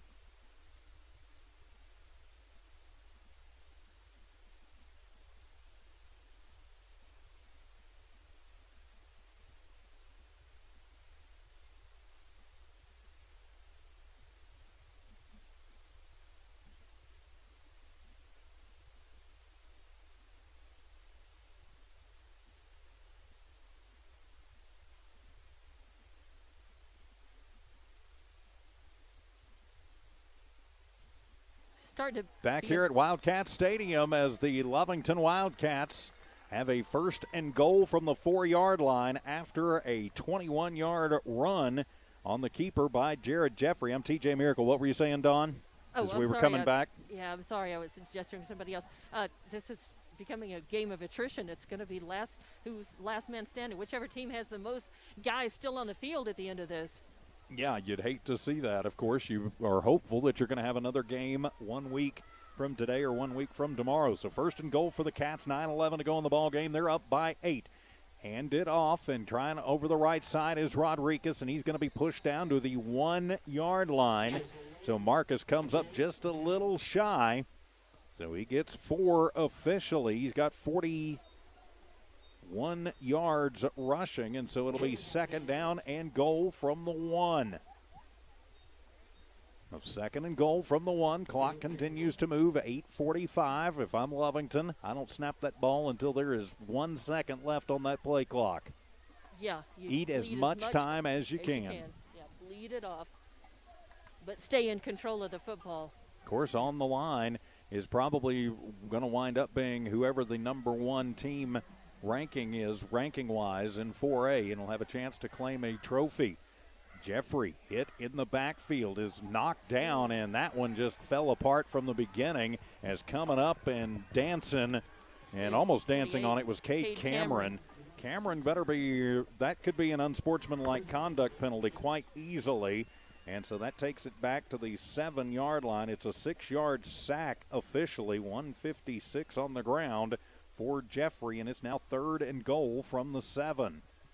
Lovington has just got to push this in and find a way to get it in there, get it across the line. That's an important cushion that they need on the board. Yeah, and credit where credit is due, as Cameron had that play. It's like he was in the Lovington huddle when they called it. He shot the gap and was, guessed the count and the call right from Jeffrey. Jeffrey fakes the handoff, rolls left side, looking towards the end zone, backpedaling, lets it fly just as he is hit in the face, and that one is going to be intercepted in the end zone. Third INT of the night for Jared Jeffrey, and Portales has life. It'll be a touchback, and they'll get it out at the 20.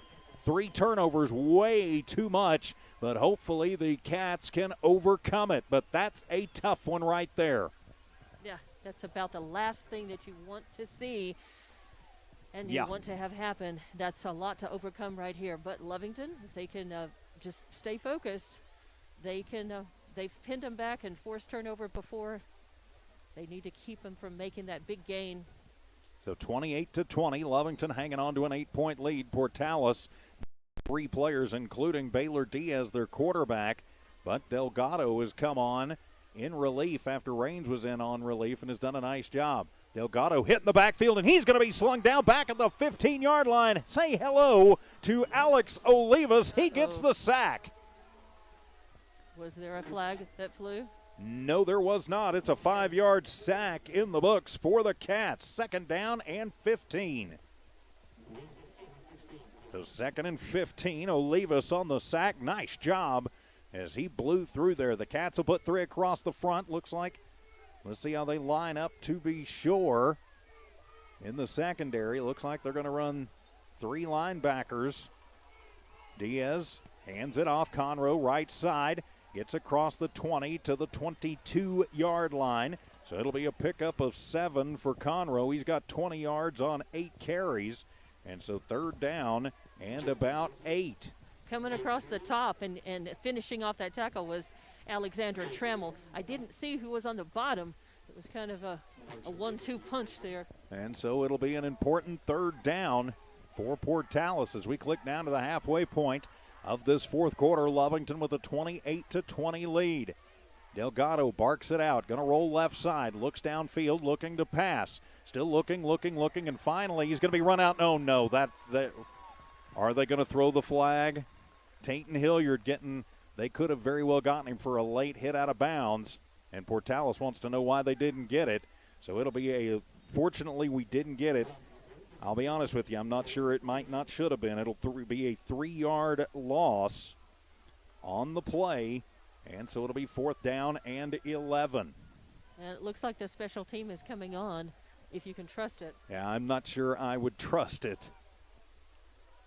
So under 6 minutes to play here in the fourth quarter. Lovington hanging on to an 8-point lead. It'll be Hilliard back deep to receive. And it'll be Delgado to punt it away. Maybe. And it's a high snap. It goes over Delgado's head. He's going to just have to eat that one in the end zone and put 2 on the board. It's a safety for the Wildcats. Or did he cough it up? Yep, it's a safety.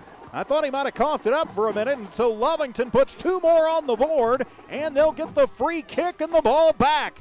That's a huge break for the Wildcats. You got to wonder, though, does that happen if they have Baylor Diaz, Jude Urosi, and their normal kicker, Luciano Rodriguez? But that puts Lovington up by 10 and gives them a little breathing room, but you still don't want to sleep on this Portales team. No. 5:55 left. There's a lot of time left in this game. So 2 on the board after the safety just snapped it over Diaz's head. And I think we've got an injury in the end zone for Portales. As another injury as Portales goes down. That looks more like a cramp. It looks like maybe a cramp that they're working. Yeah, anytime you got the trainer, I think he's taken a calf cramp out. Mm-hmm.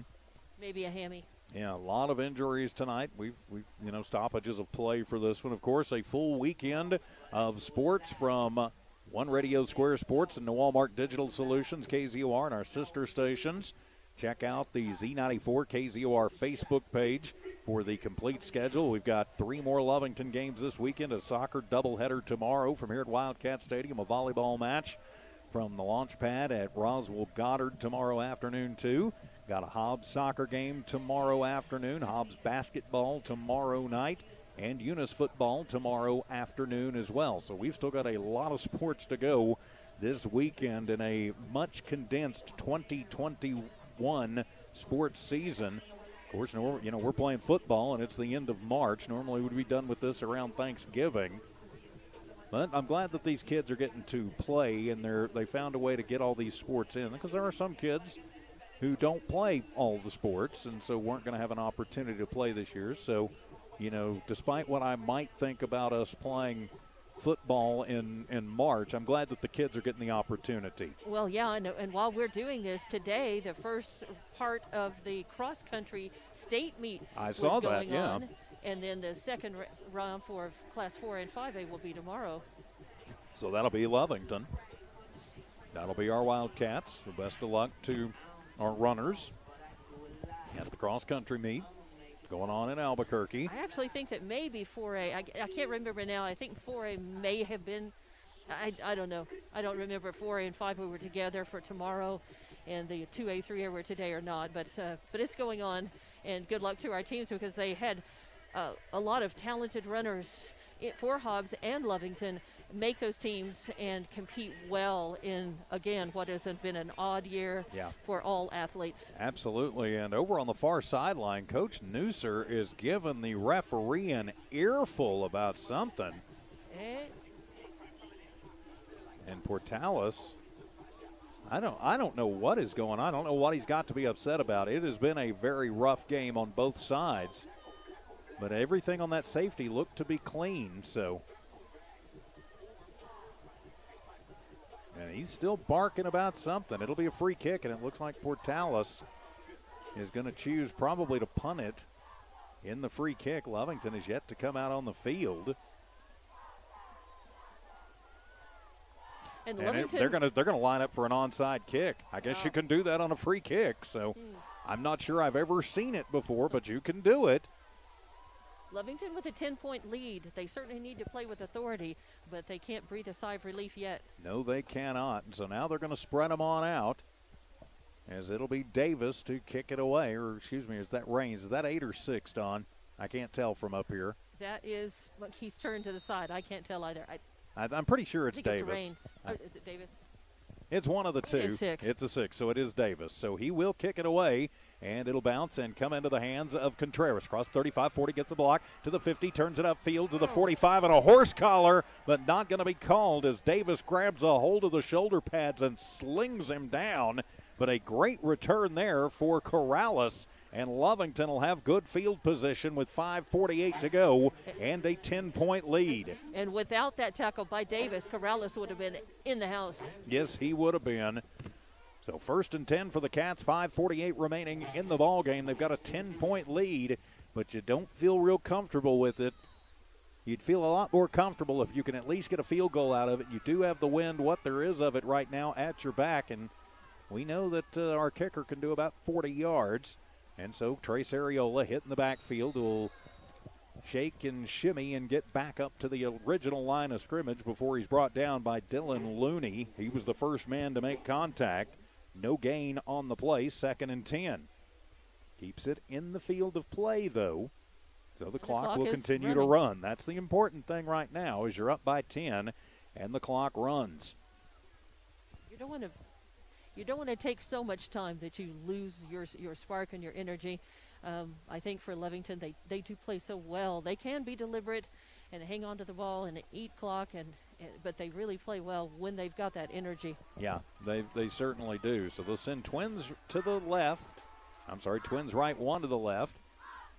Jeffrey going to roll to the left side and in trouble, slips down way in the backfield. And he's going to be brought down right at midfield. It's a 7-yard sack on Jeffrey. That is the 5th sack of the night on Jeffrey. Brandon Bleedy who brought him down. So Bleedy again trying to follow in his brother's footsteps. 3rd down and 17 for the Wildcats. Yeah, I'm thinking maybe it's time to pick the tempo back up here, because you can burn a lot of clock but keep your energy up. And right now Lovington right at midfield just kind of, plodding through it, looks like almost on. Yeah, and I they're hate just to say watching that, the clock, and they're just really just burning the clock, literally. Yeah, and it's not the worst strategy.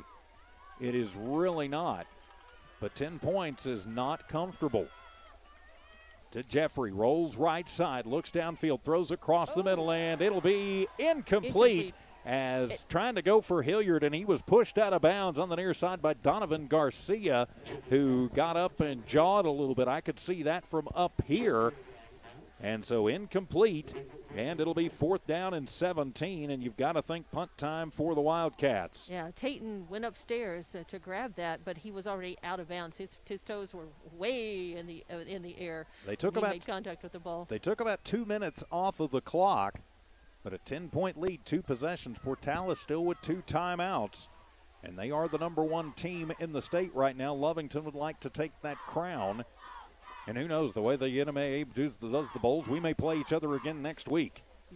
So really Jeffrey will punt it away. Nobody back deep to receive, and it'll bounce at the 20. Take a Portales bounce to the 25 before Lovington and Hilliard finally will stop it at the 25. So 3:56 remaining in the ball game. Lovington 30, Portales 20 on the Old Pharmacy scoreboard, and it'll be Portales football at their own 25-yard line. An interesting game, to be sure. It started off with an injury to Portales' kicker and their starting middle linebacker. Then 2 plays into the game, one of their better defensive backs, senior Jude Urosti, was tossed out of the game, and then Baylor Diaz was injured in the 3rd quarter.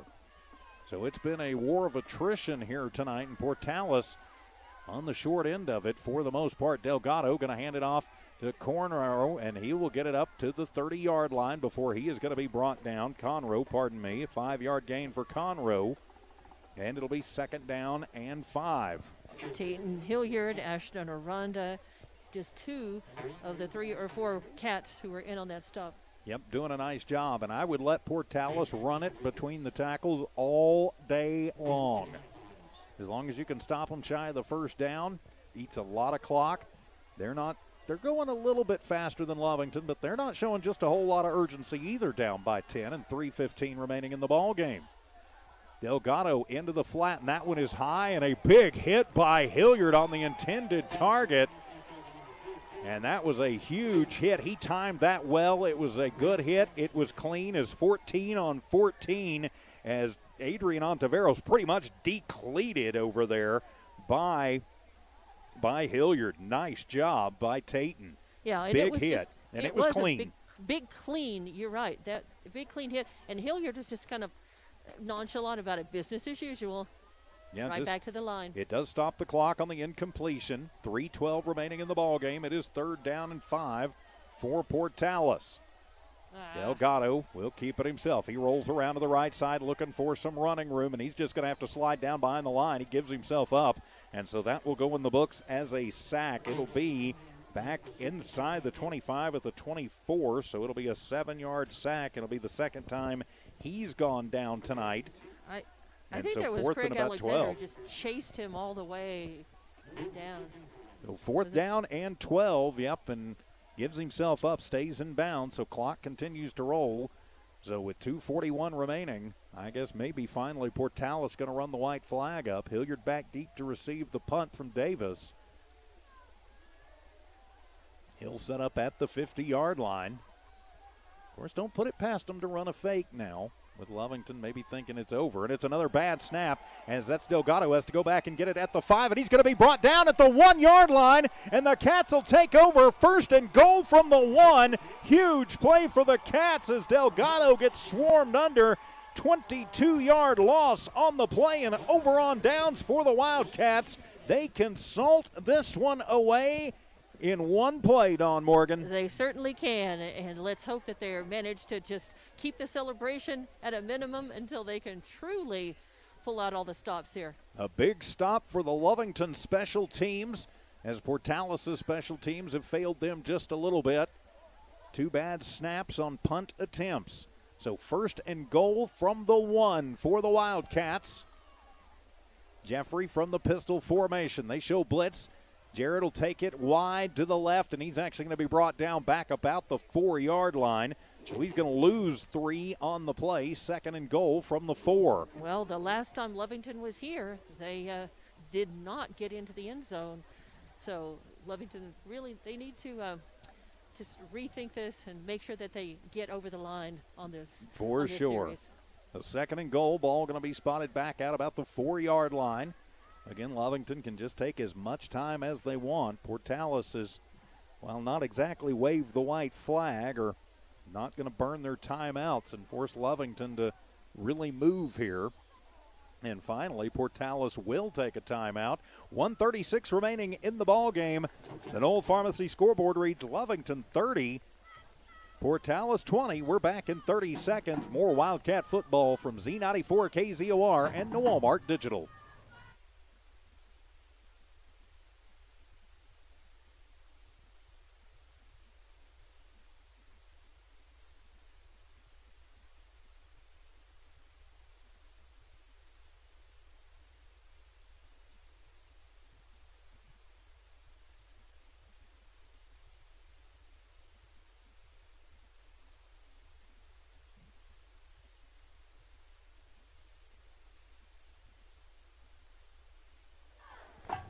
Welcome back to Wildcat football here on Z94 KZOR Hobbs Lovington, the Z94 KZOR app, the Lovington Sports YouTube channel, Lovington Sports on Boxcast TV, and also on the Lovington Sports link at HobbsAmerica.com. So timeout by Portales. They're down to 1. Lovington leads by 10, 30-20 in a battle of a 1 and 2 in Class 4A here in the land of enchantment. So after the loss, it'll be 2nd and goal from the 4. For the Wildcats, Jeffrey from the shotgun hands it off to Alexander, who takes it over the left side and is going to be stopped just shy of the goal line as Craig got it 3 yards in, and so it'll be 3rd and goal from the 1. Thought he was going to be able to go wrecking ball in, but credit where credit is due. Portales stopped him short. I'm TJ Miracle from high above Brian Urlacher Field. Dawn Morgan patrolling field side, and Portales will take their final timeout. We'll just keep it right here and say a big thank you to everybody who makes Wildcat football possible. And just a quick note, Dawn, I'm getting a battery indicator up here on your microphone, so might want to change that out before we get to the postgame show. Big thanks to Bob's Thriftway, the Lee County Electric Cooperative, Lovington Auto Supply and Napa, General Welding, also Lovington Schools, Knoll Pharmacy, and Devon Energy. Appreciate their help and support to bring you Wildcat Sports here on Z94 KZOR and across all of our streaming platforms and now our video streaming platforms as well. And thanks to the Lovington Schools for letting KZOR and the Walmart Digital Solutions be the official video stream provider for Wildcat Varsity Athletics. So a strange game, and I know we'll talk about it when the coaches' conversation in the postgame show. Lovington should come out as the number 1 team in the state in 4A when this one is all said and done, if they can hang on for 1 minute and 15 seconds. So back to it, and they're going to put Jeffrey up under center this time with a jumbo package in, although Well, now Lovington is going to call the timeout. So, all right, I think they're trying to tell me I need to shut up. So we'll go ahead and take a 30-second timeout. This is Wildcat Football on Z94 KZOR from Walmart Digital.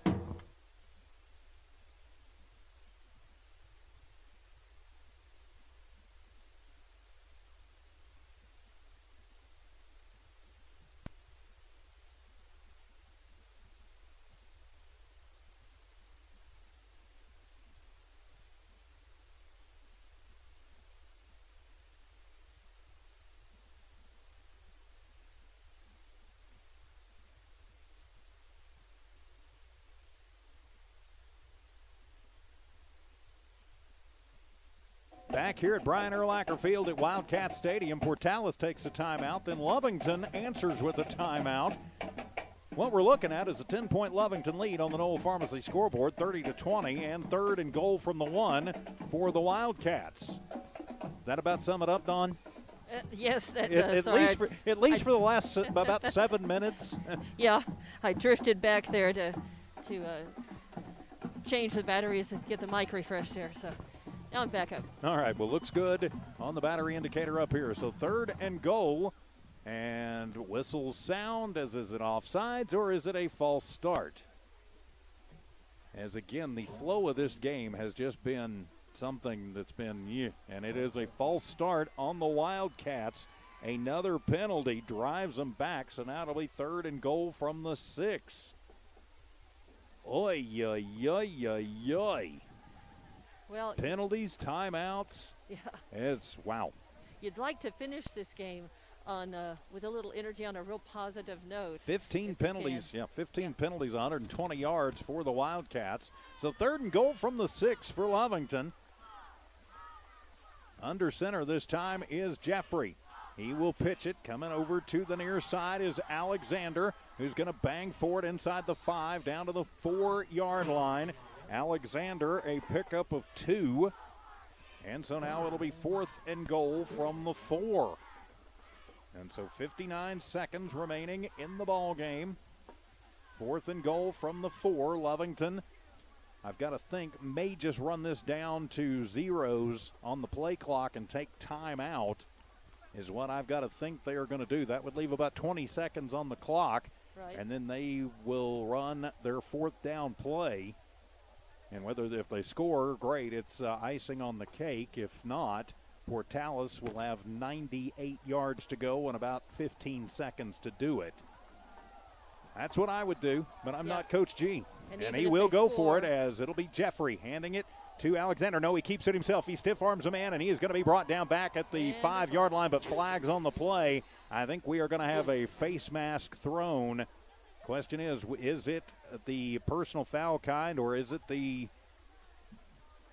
just incidental? And I think from here we got a face mask, because I think Jeffrey got ripped down by it. So let's see what the referee has to say. And it will be personal foul, face mask on Portales. And so we'll reset the down marker, half the distance to the goal. 1st and goal from the 2 as another half distance penalty for Portales, and 15 seconds to go in this ball game.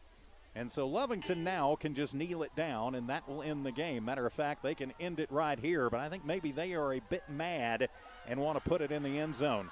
Jeffrey calls out the signals with 3, with 2, with 1, gets it right at the gun, and he will hand it off and into the end zone. 6 on the board, putting the exclamation point on the night. Trace Areola takes it 2 yards to the house, and that will end it. The Lovington Wildcats are victorious tonight over the number 1 team in Class 4A, 36-20. We will take a 2-minute timeout and come back with your Wildcat postgame show. This is Wildcat Football from Z94, KZOR, Hobbs, Lovington, and the Walmart Digital Solutions.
Welcome to your Lovington Wildcat postgame show here on Z94 KZOR Hobbs Lovington, the Z94 KZOR app.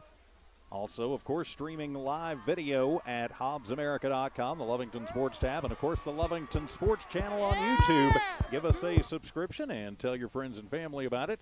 We would certainly appreciate that. So the Cats knock off the number 1 team in Class 4A in Portales and improve to 3-1 on this abbreviated season. Final game of the regular season. Lovington was number 2 in Class 4A.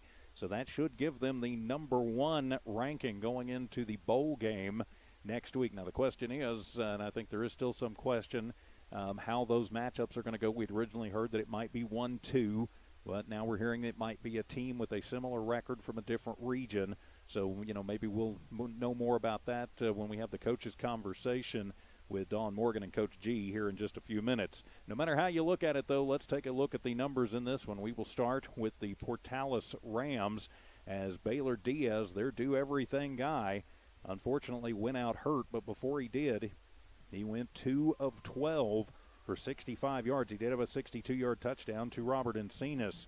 In his place, Raines and Delgado came in. They were collectively 0 of 2, so 2 of 14 for 65 yards, 1 touchdown, and no interceptions. On the ground, Diaz did most of the damage, 13 carries, 147 yards, including a 66-yard touchdown run.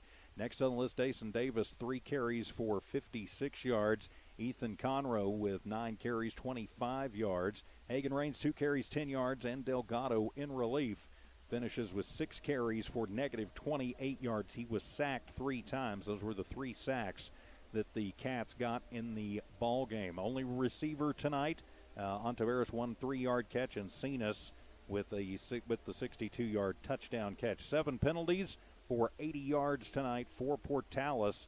No points in the first. They get 8 in the second, 12 in the third, and no points in the fourth. That's how they get to their 20 on the board. Turning the page for your, also 7 first downs tonight for Portales. Turning the page for your 3-1 Wildcats, Jared Jeffrey finishes up 13 of 29 for 248 yards, 1 touchdown, a 22-yard strike to Javier Contreras, but 3 interceptions. Definitely something Lovington going to have to look at before they get into the bowl game, as I believe the seniors are being recognized downfield side tonight.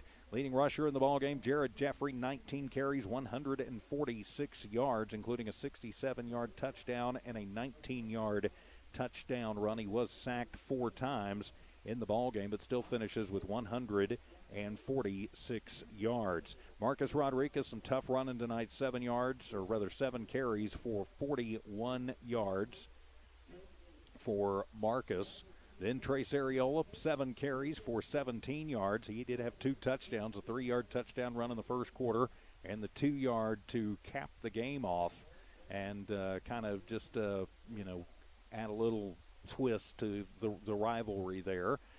Alexander, first time he's seen running back, Craig Alexander, first time he's seen running back action this season, carries the ball 4 times for 13 yards. And Lucas Contreras, also a carry tonight, 1 carry for 7 yards.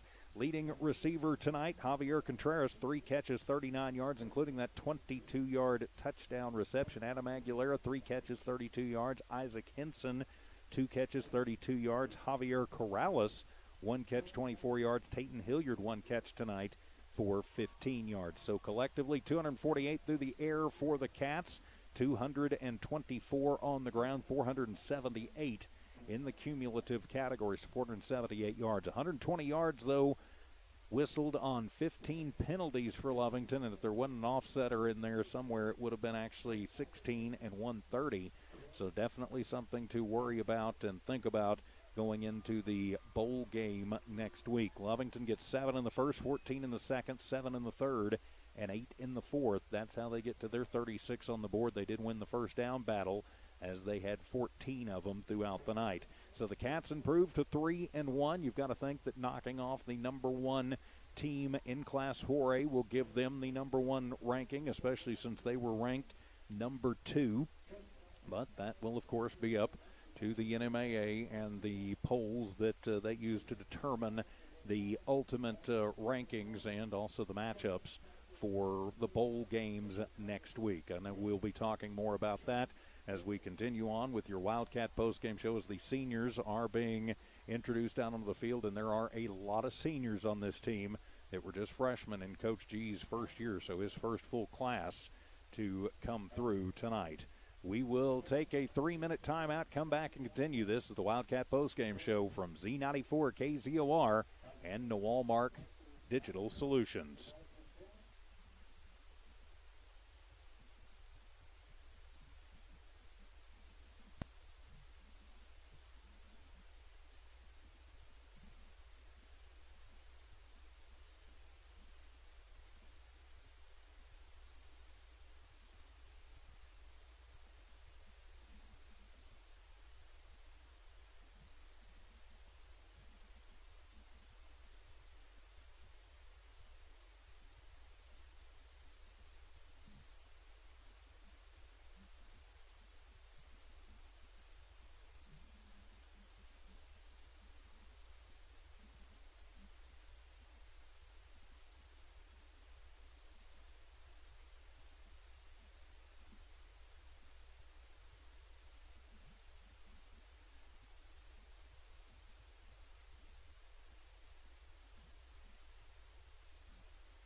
Welcome back to the Lovington Wildcat postgame show on Z94 KZOR and also on the Lovington Sports YouTube channel and the Lovington tab at HobbsAmerica.com as the Lovington seniors are being recognized tonight here on their final, what could be and probably will be their final home game of their careers tonight. So while those seniors are being recognized, we will remind you that we're not done with sports this weekend yet. As tomorrow we've got all kinds of sports. Matter of fact, 6 games on tap for you from Walmart Digital and One Radio Square Sports. Starts at right about 11 o'clock tomorrow morning. The Lovington girls soccer team taking on Goddard here at the friendly confines. Patrick Alexander with the call for you there. And then immediately following that soccer game, it will be the Lovington boys taking on Goddard from here at Wildcat Stadium. So that'll be around 1 o'clock or so. You can catch that on the Lovington Sports tab at HobbsAmerica.com or on the Lee County News and Sports YouTube channel. So for Lovington soccer tomorrow, that's the Lee County News and Sports YouTube channel. The Lovington Lady Cats volleyball team will be wrapping up their season tomorrow morning, right at afternoon. They'll start around noon from Roswell Goddard. Dawn Morgan, yours truly, will make the trip to Roswell. We'll be on the Lovington Sports YouTube channel and also on HobbsAmerica.com at around noon tomorrow for the final game of the volleyball season. On the gridiron tomorrow, the Eunice Cardinals look to stay undefeated against the New Mexico Military Institute Colts.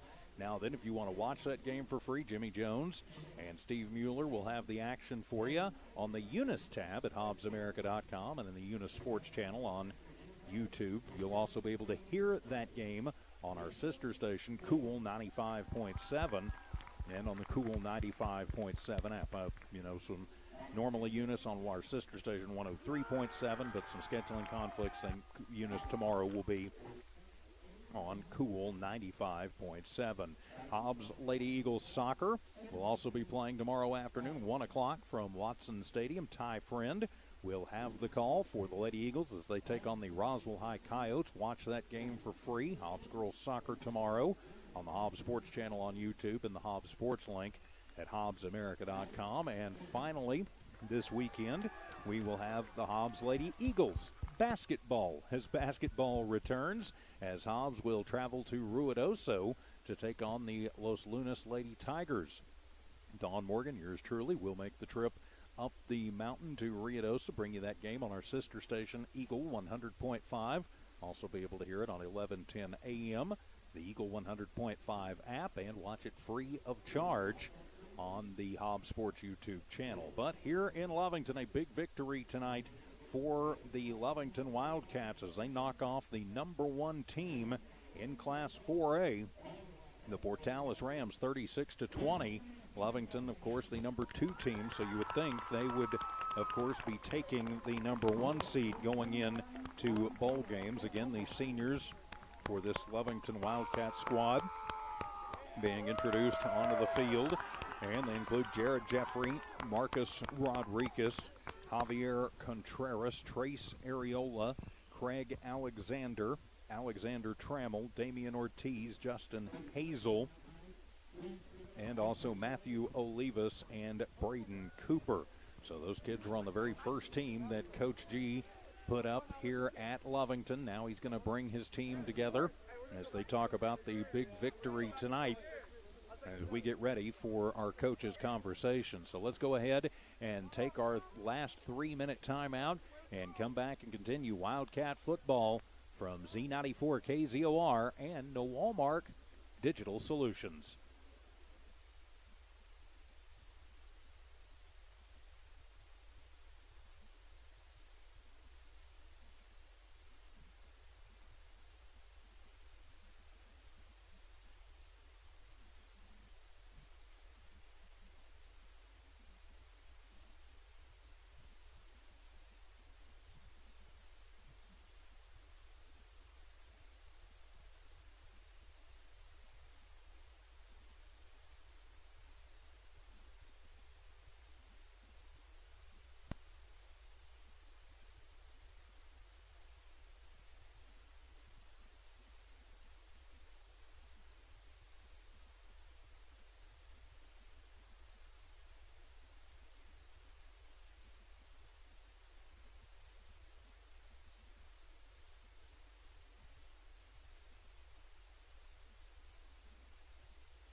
Back here at the Wildcat postgame show from Brian Urlacher Field at Wildcat Stadium. The Cats victorious tonight, 36-20, as they knock off number 1 Portales in the 1-2 battle. And what a game it was. I know Coach G going to have a lot to say about this. So Coach's conversation time from Lovington Auto Supply. Don Morgan. What a game it was. Congratulations. A lot of times I go in and kind of overhear the huddle. Tonight it felt more private, more personal for you with the seniors. Am I right? Yes, this was, this week's always hard. It doesn't matter if we get 4 games or we get 10. It's always tough, and we know those guys are not going to get another game on this blue turf. And so especially this senior group right here, I prayed all week long for the Lord to bless their preparation. And they've been preparing long before this. And it's been a year of coming every single day and getting knocked down and season getting taken away, and them just keep coming. It would have been easy for them to go across the state line and go to school somewhere else, but they didn't. They believed in the team, they believed in their coaches, and it's a very special day. Plus, these guys who graduated this year were among the first that you welcomed in to your program when you became head coach. Yes, ma'am. Each one of the 12 that we do have that are graduating this year, an amazing story.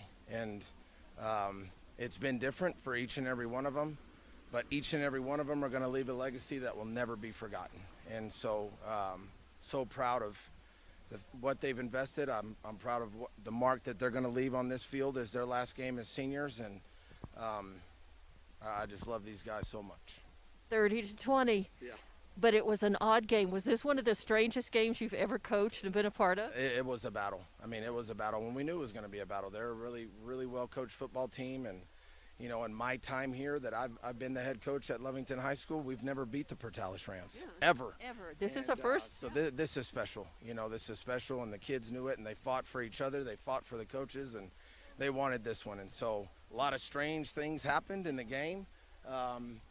We did some things that we don't typically do, but I know we'll get that fixed. And so we're excited about next weekend, looking forward to the opportunity to play another game, and just can't wait to have one more football game with this group of 12. You played hard, but you played with integrity tonight. There, with the exception of maybe one call, you guys did not have the penalties of the personal variety. Right. So it seems that you can really hold your head up, not just with the score and the win at the end of the game, but the way you played and the way you won that game. Is that important to you? Oh, absolutely. We play this great game a million miles an hour from the time that the ball is snapped until the whistle is blown. And once that play is over with, we get back and we get the next play. And so I was proud of them not responding, every one of them. Just responded well and took care of each other, and this is an emotional game. They've invested just as much as we have. And so sometimes people let the emotions get the best of them, but I'm proud of our kids, and they just kept playing, and we didn't have any of those foolish penalties. At the end of the game, the Portales coach called for a lineup and everybody to kneel, and he led a prayer. But before he said a few words. Can you share what he told your team tonight? Oh, I just talking about it, what we do every single day, and sometimes we look past it, and sometimes we try to make this the main thing, and this is not the main thing. It's a great tool for us as coaches to help teach them life lessons that are going to help them be successful when they leave this place and graduate and be better fathers and be better husbands and be better, just be better family men. And so, we're all here for a reason, and the good Lord has blessed us with the opportunity to be coaches and be football players. And so just taking that opportunity to thank him and just giving him the glory. Congratulations on a 3-1 season. Now, what does this mean for you, and what do you know as a coach about what could be coming up for postseason play for everybody and for you guys especially? And what does it mean having beaten Portales, the number 1 ranked team in the district? Right. I've heard so many different things, and so many different things. They're all different. Nobody is consistent with an answer. So the best thing that I can say is that we should find out early tomorrow afternoon, possibly in the evening time. I know there's some games that are being played tomorrow at 1 o'clock, and so I know that's got some effect on it. So I know it's going to be a competitive matchup, and so we're going to have the opportunity to go play one of the very best teams in the great state of New Mexico in Class 4A, and we're looking forward to it. Well, Congratulations, not just for tonight, but on a season, and coming through, persevering through very tough year, school year, and then an abbreviated season. But you did it, and this has got to feel. How does it feel? Oh, it's unbelievable. I mean, it's the greatest feeling in the world, you know. And so, and I told our guys last week when we lost 50-0, you know, I told them, I said that the scoreboard and losing 50-0, that doesn't defy us, and that doesn't defy who we are. But how we respond the next week, that will defy what kind of football team we are. And I think they came out here and proved that today, and I'm so incredibly proud of them. Came back and beat Portales the first time in your coaching career here.